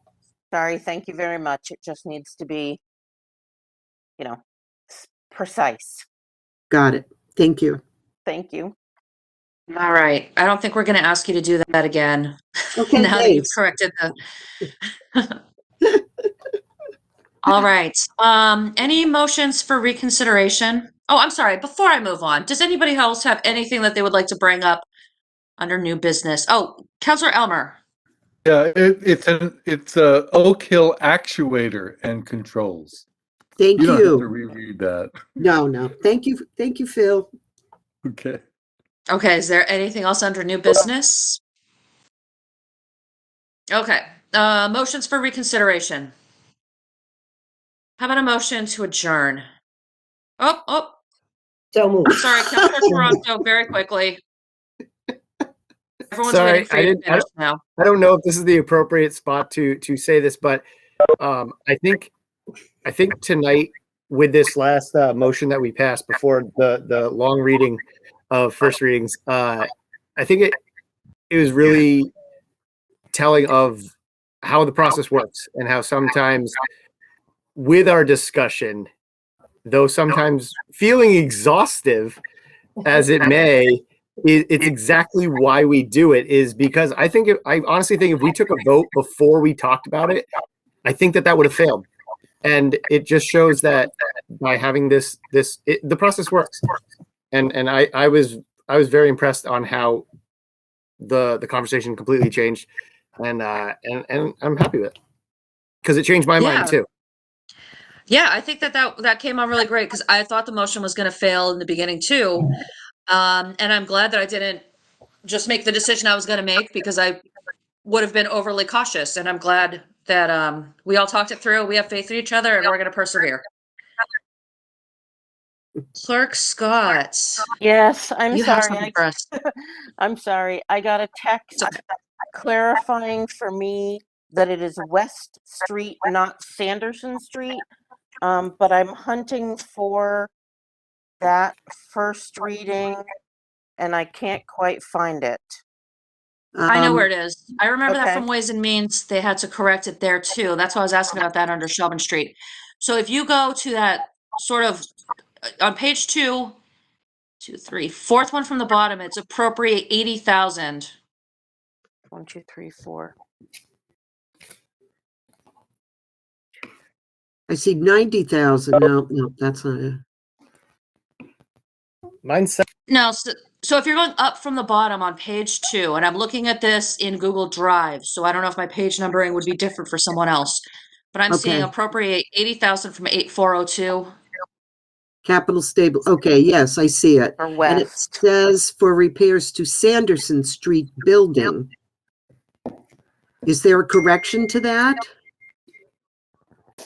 Wasn't that the one that was supposed to be West Street?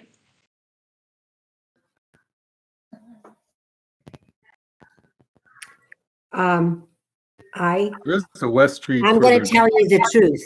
I asked Director Warner for clarification on this. He answered my question, and now I forget the answer. Okay, so that's really not helping, I know. But I believe that he finished West Street and that we're on to Sanderson. I see Director Gilman is still on the phone. What is printed in the capital stabilization thing, I've read at great length, and I was just gonna see if by any chance I could text Marlo, but I'm think, texting him now. okay, I think it's Sanderson Street. I'm All gonna right, so trust while my we're waiting for an 7-year-old answer, memory. I did see that there is I a, want- 150,000 appropriation for repairs and replacement for West Street Phase 2 on the next page. Yeah, Yes. okay. Yeah, you read it with West Street. so while we're waiting for an answer back, Okay. out of curiosity, Clerk Scott, So- and just to educate our new counselors, what would happen if we read a first reading incorrectly right before capital budget season starts? So the council has to hold the first and second readings. It can't be done at a subcommittee. And Marlo is just texted me, and he says it's for West Street Phase 2 and I'm looking, and you're correctly saying that there is already an appropriation on the first reading list for an appropriation of 150,000. Sorry, I'm getting more text. It's okay. Yeah, it's really So just what I because was this is coming getting out at- of capital stabilization, right? What I was getting at is we're going to take our time here and make sure that we get it right. Because if we Right. don't get it right, we're going to have a special city council meeting. And Okay. that's on top of all of the ways and means. Like there's, it would have to be like on Yep. Saturday, I think. There's no time when we would be able to do that. So Yeah, I'd say read it again. Liz has come back on. She is on video. She is muted, but maybe Liz could clarify these things for us. So there is an order, I think you're getting confused because there is one capital order for Sanderson Street building for $80,000 for repairs. That but was there's read properly. Also, a $150,000 order for West Street that in the body of the language, the title is fine, but in the body of the language, it had said Sanderson. So I think the two Sandersons are getting confused. So I can confirm that the Sanderson Street building appropriation for 80,000 was read correctly. Yes. And I can also confirm that the West Street 150,000 sewer upgrades, repair and replacement for West Street Phase 2 was also read correctly. Yes, that is correct. Okay. Yes, thank you. No problem. Okay, that's good I'm news. sorry. A lot of orders. Yeah, it's a lot. Okay. So we're all set there on the public reading. We are. Counselor Elmer has his hand up. Yes, please. I move we adjourn. Second. Okay. I have a second. All right, all in favor? Aye. Who seconded? Have a wonderful night, everybody.